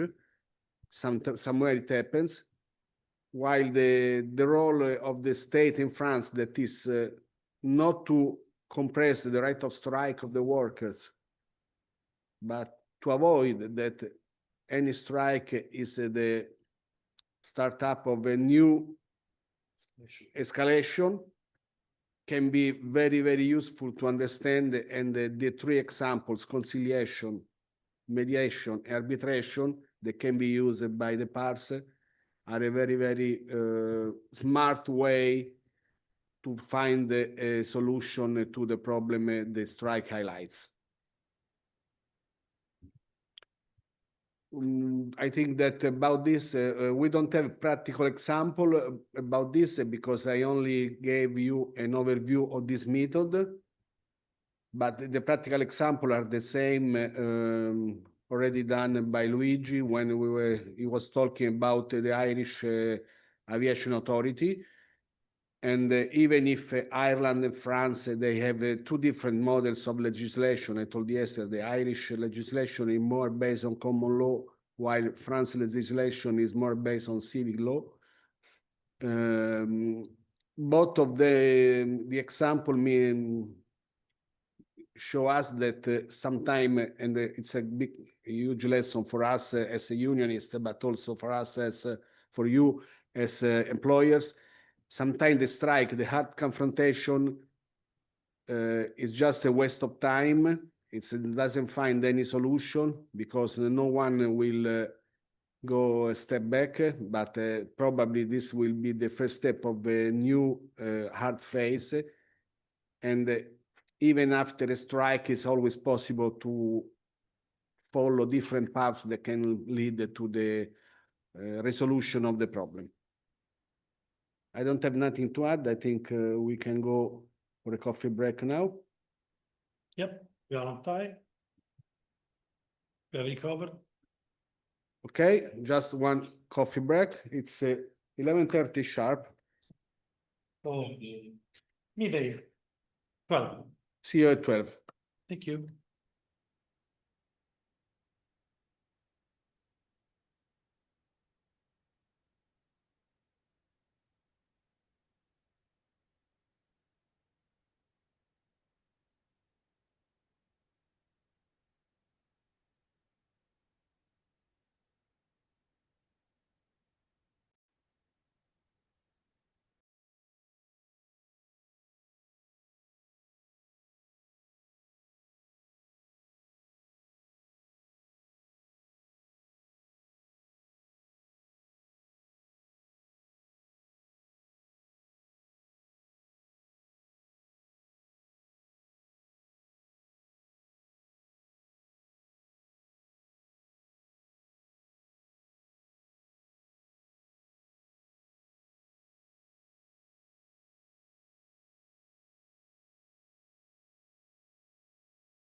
to conclude, we are approaching the actual conclusion, the actual end of these 2 days.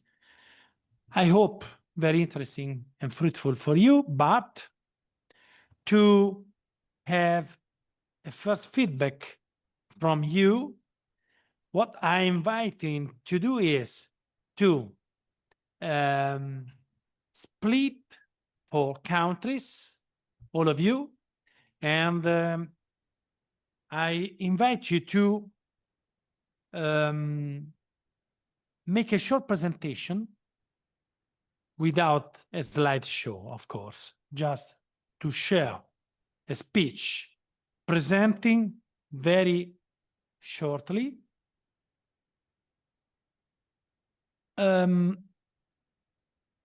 how social dialogue in general and mediation could and should be improved in your country. So you can scroll around the room and sit where you wish, you prefer, to for a confrontation between you and for any country, for each country, and then to give to share your presentation.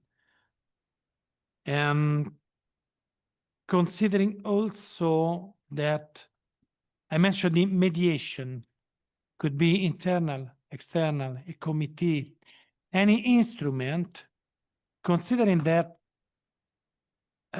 we are learning in these recent years how the strike, seen in the past as extreme last instrument for dispute resolution, can be considered now outdated, not recommended from European institutions, but also from the workers' representative side, considering how media and public opinion often not only do not understand the importance and the meaning of the strike, but they disapprove. They don't accept to be affected by strike. And so if it's possible for you to identify some, very shortly anyway, we don't need a code of practice, because considering you will have 50 minutes to produce this short presentation and 5 minutes for any country to share with the rest of the group, highlighting just some pillars, very short. And in addition, we would like to ask you, okay. We would like to ask you to provide an initial concrete assessment of the feasibility of this transfer process, exploring the possibility to adapt cruise principles and practices included in the ATM toolbox into your subgroups of the civil aviation or any other sector. And also, furthermore, we'll identify objectives, contexts, and targets of the following national surveys. Because we have explored during these 2 days how important are knowledge of rules, of procedures, to be competent. Because we trust, one of the elements of trustworthiness is competence. But also, how much necessary is the skill to apply the knowledge, to know what to know. And finally, the attitude, the approach, the behavior to facilitate harmonious environment during the social dialogue.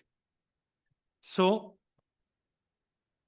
short presentation, how social dialogue in general and mediation could and should be improved in your country, and an initial concrete assessment, but anything short, on the feasibility of this transfer process from the ATM toolbox into the subgroups of the civil aviation or any other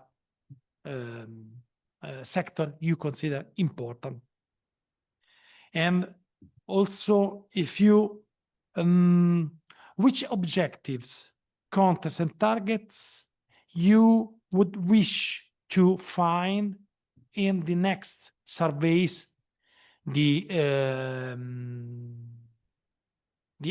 national experts of this project will produce. Do you have any question?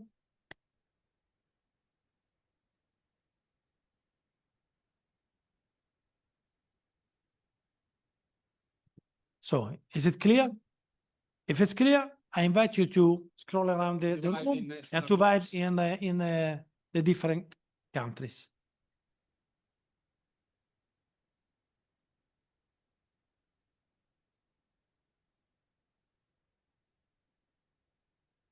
It's 10, 11 past 12. Half past 12, I invite you to start with the first presentation. Thank you.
Who wishes to start sharing your proposal about the improvement?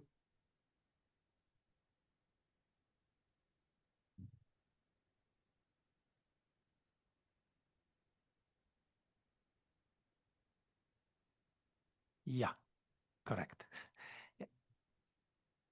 Stefano? Okay. Allora, let's go. Per migliorare il dialogo sociale, chiaramente bisogna All right. promuovere la cultura. So, in order to improve the quality of social dialogue, we need to promote the culture of social dialogue. And in our opinion, as part of the project, we believe that culture plays a significant role. What do we understand by this, by culture? What it boils down to is to, in the countries that are the member states of the EU, such as Montenegro, and among the candidate countries, candidate states, we believe that we need a common ground, a common scheme, a joint scheme that would allow us to develop the quality of the world of work, to improve the quality, productivity, and in our opinion, promoting such culture also via in the form of such meetings as today's meeting is of fundamental importance. And another thing, different kinds of incentives for those on the management boards, in management boards and in the management who implement this type of culture in their companies. For instance, in our company that's in the industry, operates in the industry of air traffic control, I observed one thing, especially when we talk about promoting sustainable development and the reduction of emissions. Our managers receive a bonus that's equal to 10% of their remuneration every time they manage to achieve a goal related to emission reduction. And then automatically the entire fleet is now electric. We no longer use plastic bottles. So all of those things that contributed to pollution, contamination were eliminated because the management got bonuses for implementing actions aimed at reducing those emissions and pollution. So I believe that introduction of such incentives that would be related to the improvement of social dialogue, related to the introduction of this culture we're referring to, that's also connected to the participation of trade unionists, would be, in our opinion, very, very good and of benefit to all parties. This would promote social dialogue, and everyone involved would do that because this would influence their remuneration. Now, when it comes to transposing social dialogue and the shape of social dialogue from the more developed countries to those countries where social dialogue is not yet as common, then usually we would suggest organizing bilateral meetings. And then among the topics to be discussed, we could include social dialogue. In our opinion, In those countries where there is no social dialogue, people would be motivated to implement some actions to introduce social dialogue. For instance, if we have a meeting of ministers from Italy and Montenegro, then it's quite obvious that there are also people there who support social dialogue, who promote social dialogue. And when in the other country social dialogue is non-existent, then the other party is much more motivated to implement it, to introduce it. And owing to such meetings, such bilateral meetings, we have more opportunities to transpose these competences and transfer them to other countries. Thank you, Stefano. Another person, perhaps?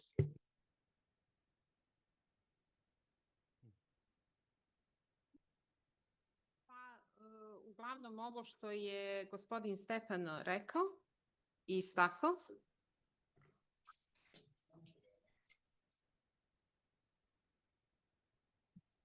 Jako je bitno da se, znači, socijalni dijalog It is very important to have social dialogue. It's very important that it takes place, is introduced with the help of legislative tools, legislative instruments that are voluntary. And we believe that it's important to do so that external participation in social dialogue is present and it can be included in relevant regulations. It should be obligatory not only when there is a need for strike, but it could be a mechanism that would be used once a strike is already underway. I believe that this would allow those two parties, opposing parties, to sit down at the negotiating table. Jako je ono o čemu smo pričali, da je jako bitno ko su predstavnici. What we have discussed is very important. So it's important who is the representative of both parties, of both sides. And if this bilateral meeting brings no result, then it's important to have other people that would then conduct the negotiations. Another thing,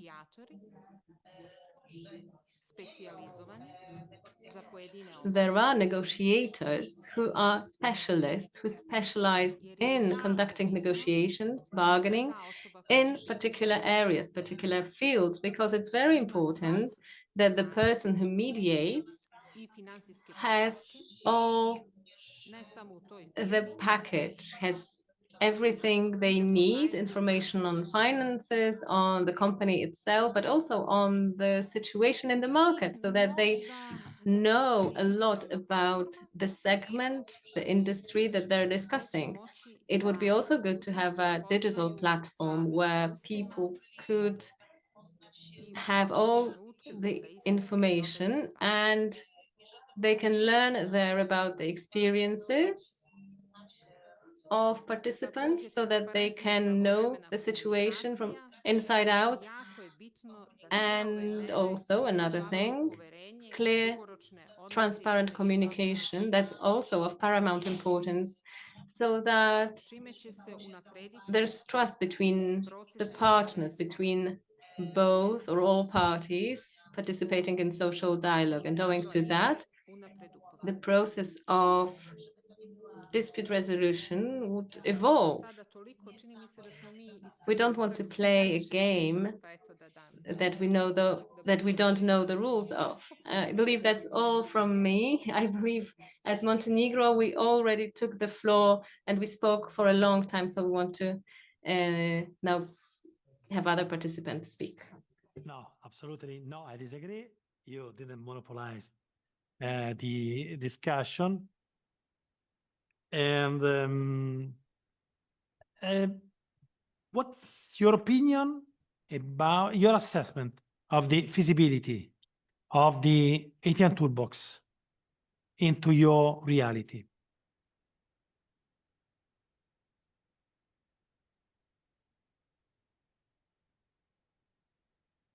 Or at least, yeah, the main, not the main, if you think that some topics, clues, suggestions, recommendations taken from the ATN toolbox could be adapted to your social dialogue, your environment of negotiation and relationship between parties.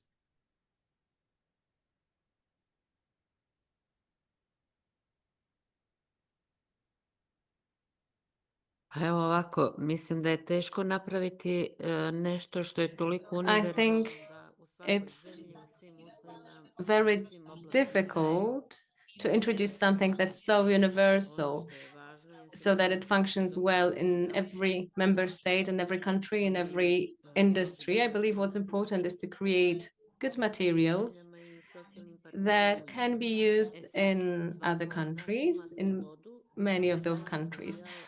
I believe that we all have the goodwill to enrich the context, to provide experiences, to provide expertise, and to suggest the use of such document, maybe modify it in accordance with the status quo in a given country, so that it's a material, it's a type of toolbox that can cover a lot of issues. It does so, and it's very universal, but we need to leave some space for the peculiarities and specificity of each and every country, each and every member state. I think that this is something that we could recapitulate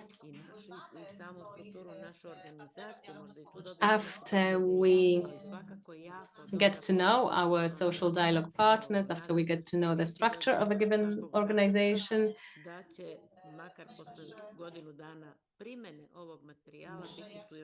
I think that once we have such materials, then maybe after a year or so, we can assess, we can then evaluate whether it's of benefit to us. Thank you, Susanna. Yeah, because what I would like to underline, as Stefano said, it's important to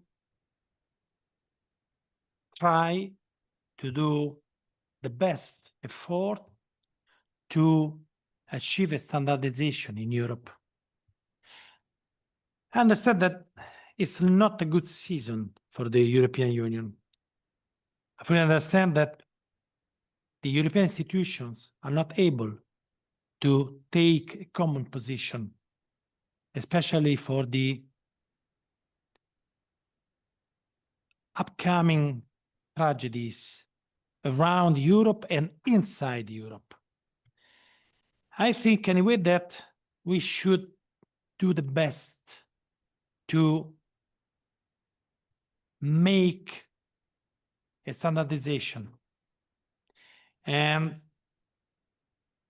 take best practices applied in other countries from other organizations, as Ramisa said before, would be very useful to implement a digital platform used as a database of best practices, good practices, or worst practices to avoid, to prevent. Otherwise, I don't see a proficient future of unity in Europe. So my personal invitation is to consider, for example, the toolbox not a perfect recipe fitting any situation, any professional environment, any type of social dialogue. But we should consider the ATL toolbox or other code of practices as a useful instrument from where to start to achieve proficient agreement based on mutual trust, according to international relation.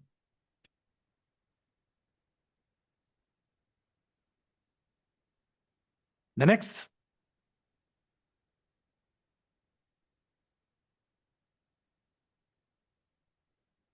Българската група синдикати и работодатели след Bulgarian group of trade unions and employers, after listening carefully of what you said today and yesterday, we connected several important aspects, and we hope it can lead to a successful social dialogue. One of the most important issues for Bulgarian employees and employers is increasing qualifications, so upskilling. Right now, if you want to be a pilot, it's enough to graduate from high school. Many years ago, it was completely different. Of course, I can give examples from other professions. So we need a systemic approach about the rights and also duties of employees. Because if we reach the process of negotiation, people need to understand what can be given, but they need to understand what can be lost or taken.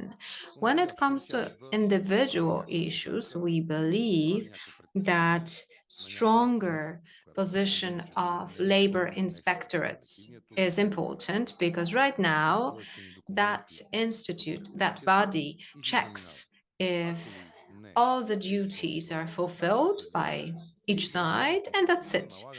If the recommendations of labor inspectorate are not implemented by employers after several years, they just revisit, and the employer needs to pay a fine, which is rather small, symbolic.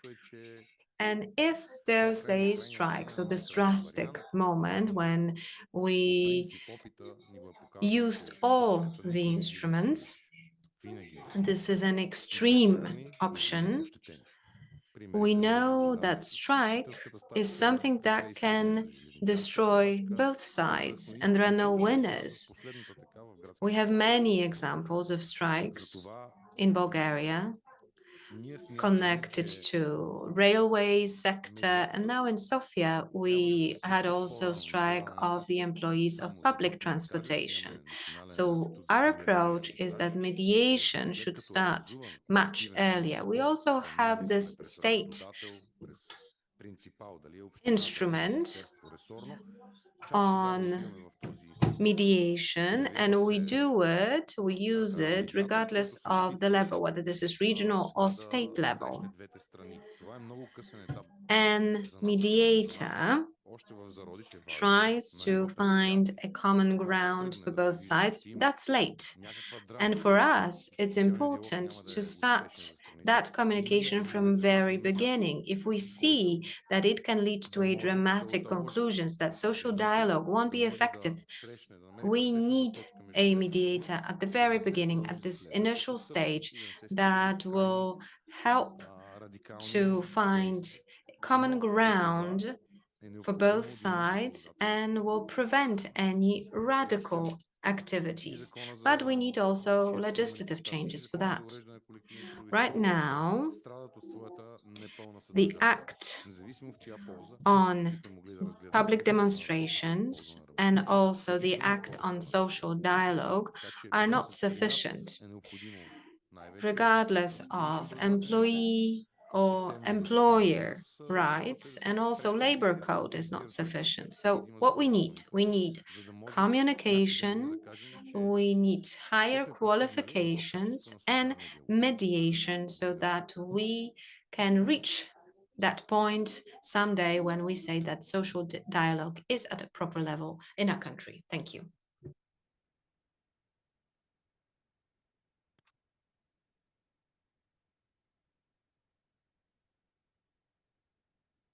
Thank you, Ivan. Thank you, the Bulgarian representatives.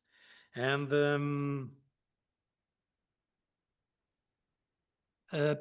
you said, if I understood well, you have an arbitration mediation body to solve disputes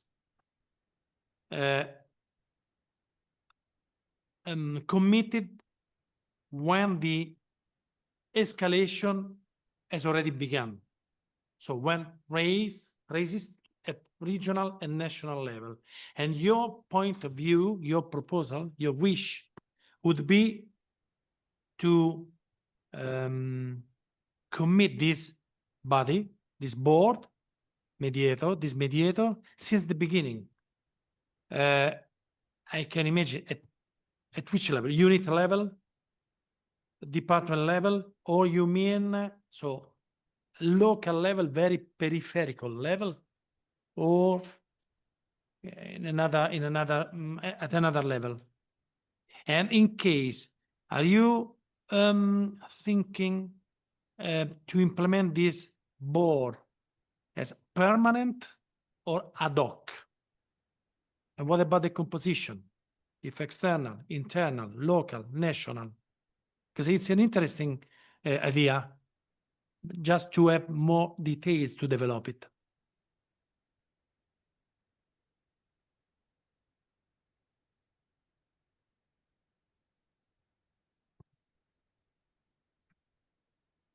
Да, точно това имаме в предвид, защото по-настоящем... That's exactly what we meant. Because right now, mediator can enter the dispute at a very late stage, long after the escalation of the problem. So the role is not that important. So the conflict is very extreme, dramatic, and we need it on an earlier stage, at the level of the enterprise, when the dispute is really heated on the internal level, but still before a meeting with the mayor of the city or any official state body. As per our legislation, the mediator can enter the process on a higher level, at the stage when the dispute is already escalated, there's no agreement. But the point is that we need a mediator who will help us to find a collective agreement inside the enterprise. Right now, we have no legal act, but we'd love to have one that would allow us to find the agreement inside the company thanks to a mediator. Okay, thank you. So, with a role as a facilitator from the beginning to make easier an agreement and to resolve the dispute instead of, let me say, judicial intervention. So almost binding, like an arbitration, more similar to an arbitration than to a mediation you have now in place. And you would like to replace this arbitration with a facilitation methodology using a real mediator facilitating the process. Is it correct?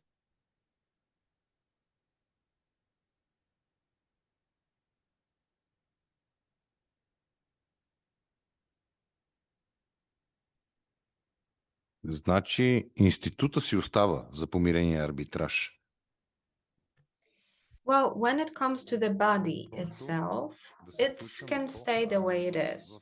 Institutul за помирение и арбитраж има But утвърдени what we негови mean организации, is that we wanted to act, които to be able to на много act късен етап, след earlier, като вече е образуван колективен because процес, we have a може да number включва of след самото начало на mediators терен, на ниво who can enter the но dispute законът on не го a позволява. later stage.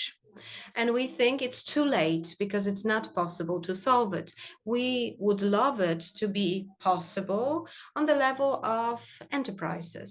Thank you very much. Now it's fully clear. The next one, Romania. Yes. Da.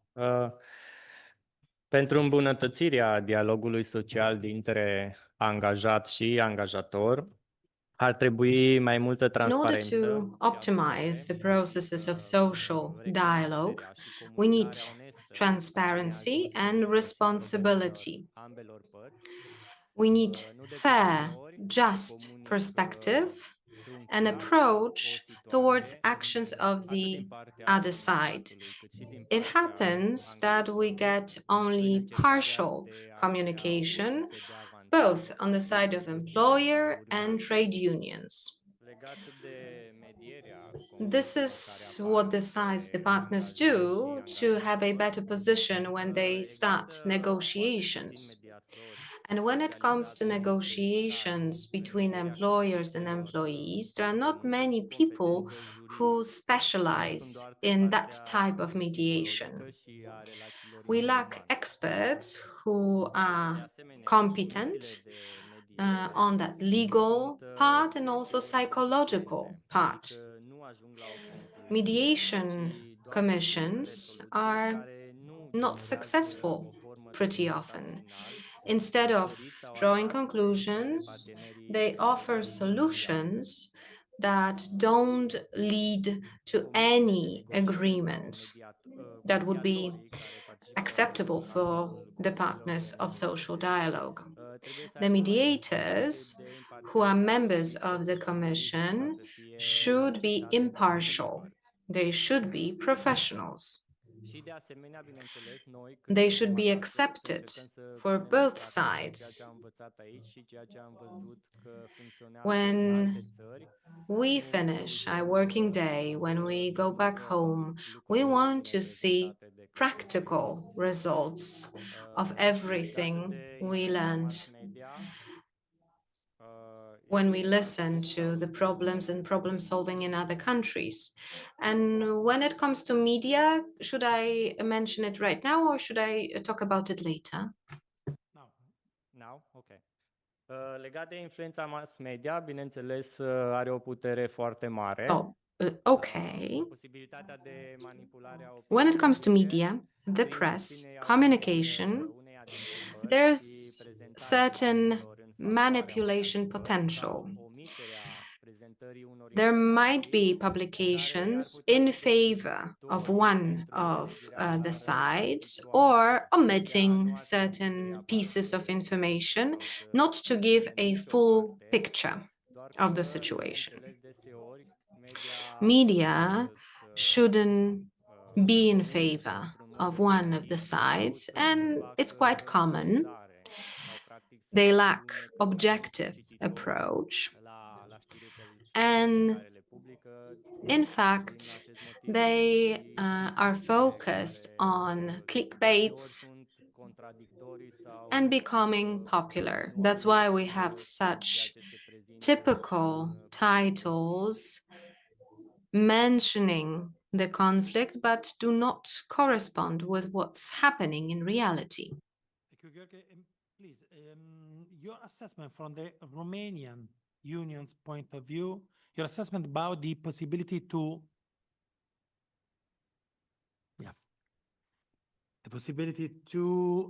transfer the elements or some elements of the ATN toolbox in your sectors.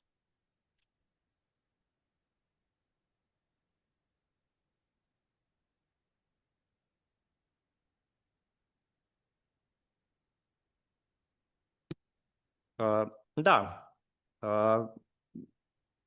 Sau eu o să fac, cel puțin ar trebui ca fiecare dintre noi să facem o comunicare când ajungem acasă legat I think de that each and every one of us should have a session on communication when we go back home to disseminate the information we gathered during the participation in the project, implementing or even discussing the implementation of the elements of the toolbox.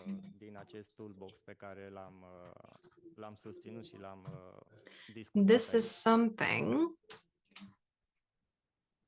that is really important and really interesting for us. Thank you. Poland or Montenegro? Sorry. Da, o mică completare la... Vrem să I just întrecem... wanted to add, Să vorbim noi mai mult. we're having a competition with our colleagues from Montenegro. We want to speak longer. So it seems that the toolbox, from the perspective of trade unions, should be used as a set of rules. If you take a look at a constitution, national constitution, as the most important law, this is how I see the toolbox, in fact. We should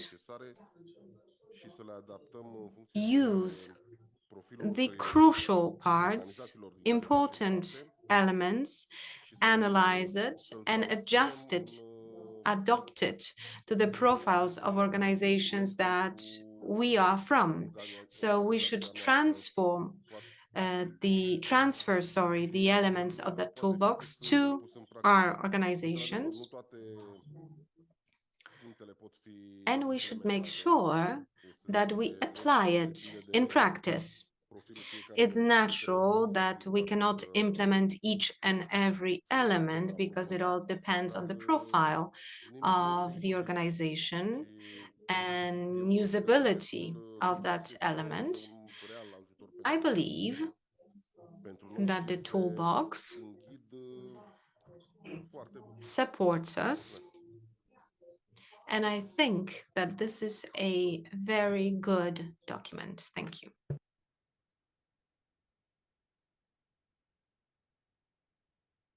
Thank you very much. And Poland.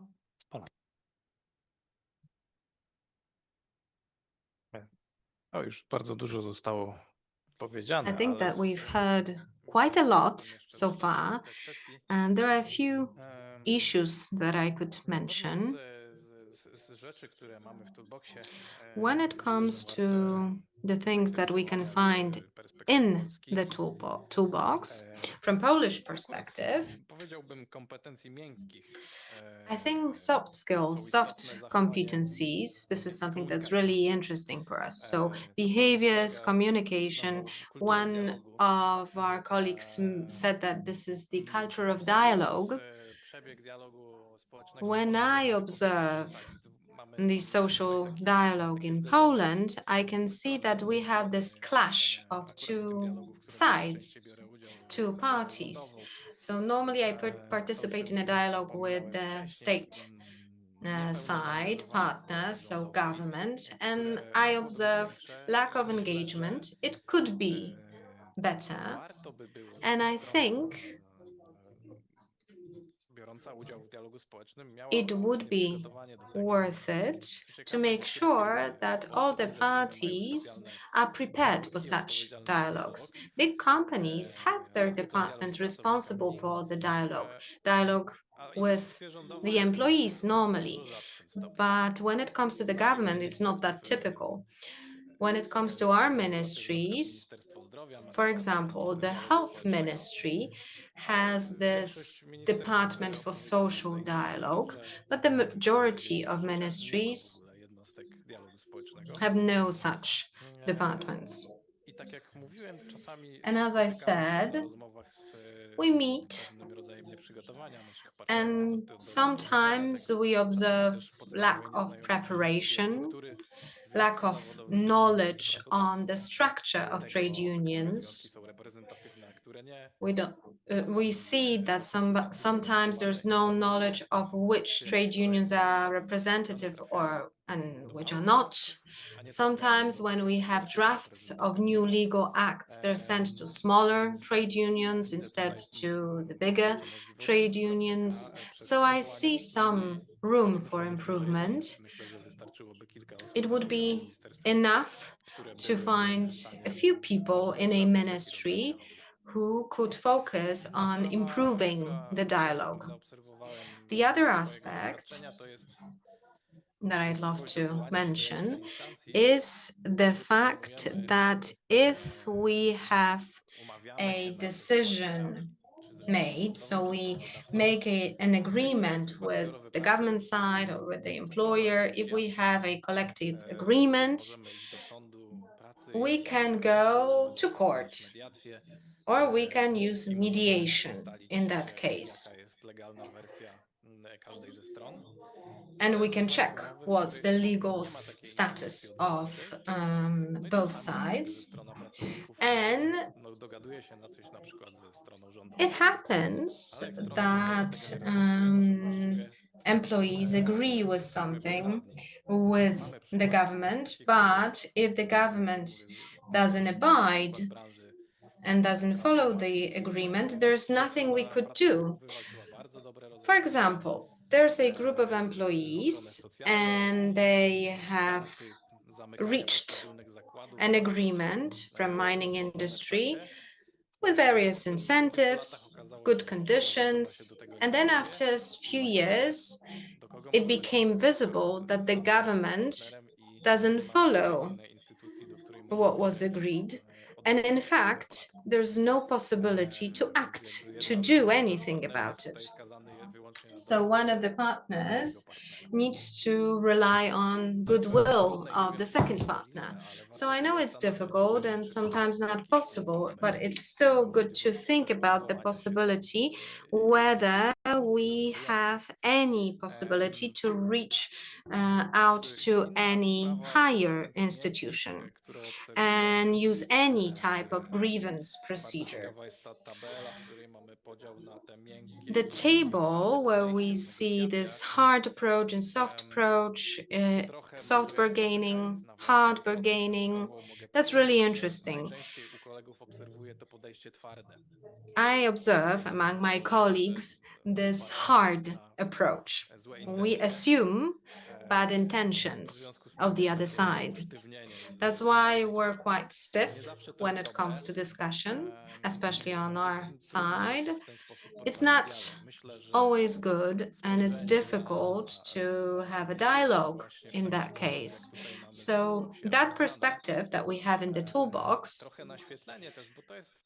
and also understanding, highlighting it, because I think this is quite traditional in trade unions to have this hard approach towards negotiation and never let go.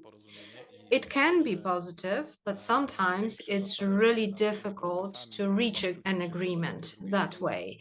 Sometimes it's really good to use your empathy and see the perspective of the other side. So the promotion of that internal discussion on the social dialogue, I think this is something that would be good to implement. I also enjoyed the example from France. What should be done, can be done if the strike happens. It's fantastic to have a process that could lead us. If we have a strike in Poland in any of the companies, normally it can be solved with the management.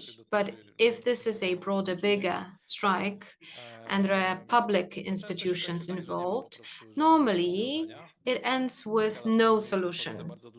A few years ago, we had a strike of teachers, and there were hundreds of thousands of people who went on strike, and it lasted 3 weeks. And there were no positive outcomes of the strike. In fact, quite opposite. We mentioned the media here.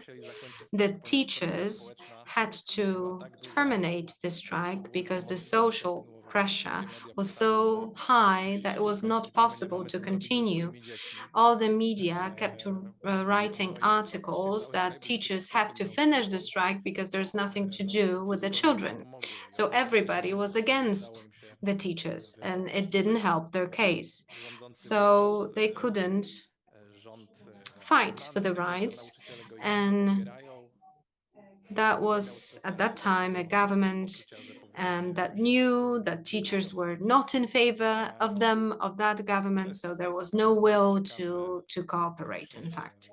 And it's quite interesting when we think about the media, the press.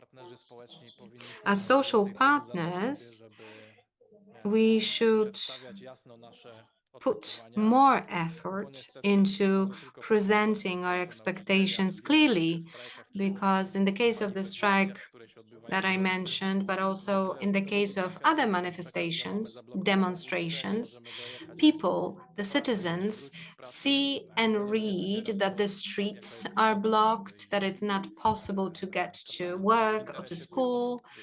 So it's not clear that sometimes it's in your interest for the manifestation to happen, because if this is a public administration striking, that would be good to make sure that it leads to a good result.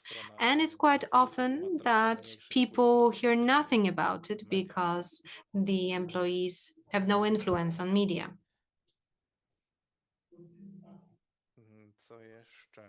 What else?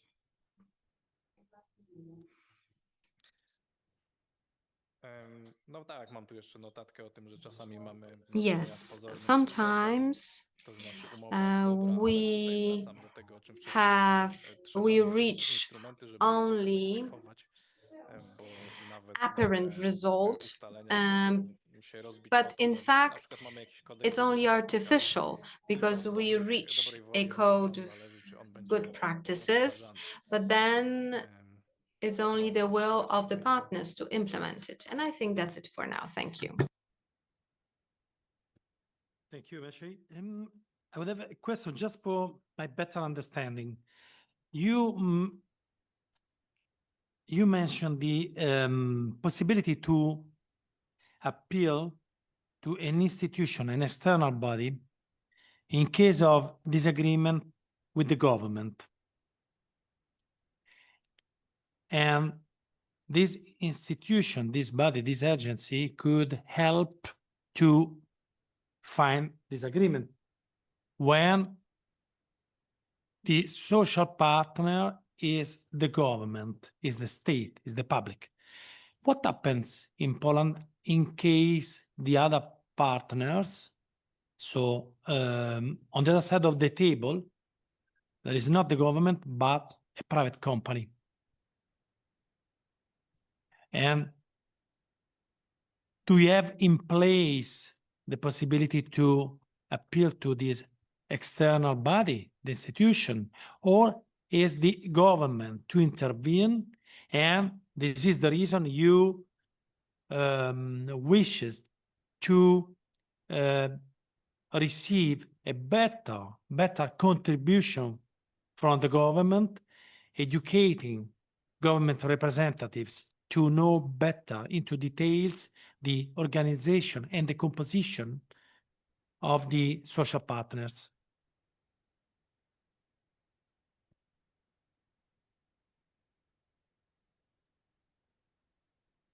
No to na pewno by było dobrze, gdyby... Well, yes, definitely. It would be better if the representatives of the government side knew more about social partners.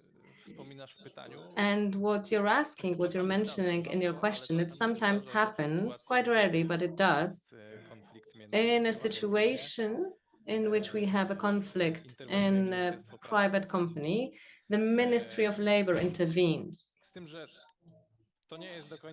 However, it's not that the ministry has some legal arguments in their hands. It's more about the pressure, the company then knows that it has to deal with an institution, an important one. But it happened quite recently. There was a strike in one of the private companies, and it extended, it got prolonged, and then the Ministry of Labor sent over their representatives there to mediate. It was a kind of mediation, but it wasn't that type of mediation that's there in the guidelines, in the procedures, but it just stemmed from some additional effort on the side of the government or on the side of the Ministry of Labor. I imagine that it would be good to have another side, another someone who would help out in such cases. In Poland, it doesn't function like that, but perhaps it would be good to have the possibility to refer to another institution, to another institution that wouldn't be connected to the government side. Maybe it would be a potential solution in one or other of those cases.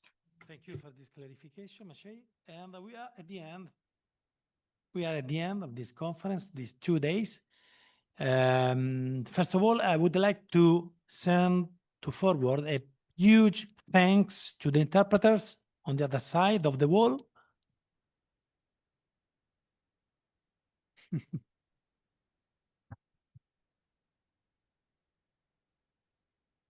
And of course, a big thank you to all of you for your useful and fruitful contribution.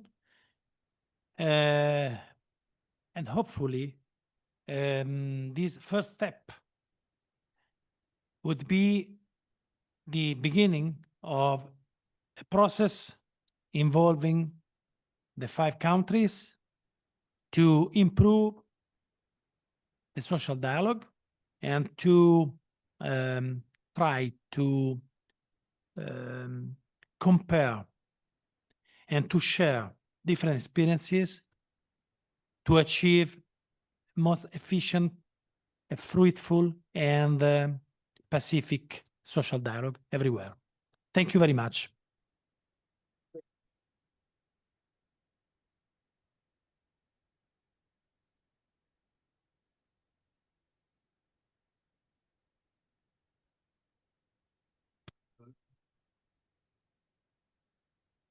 It's in your folder. You should have one evaluation form.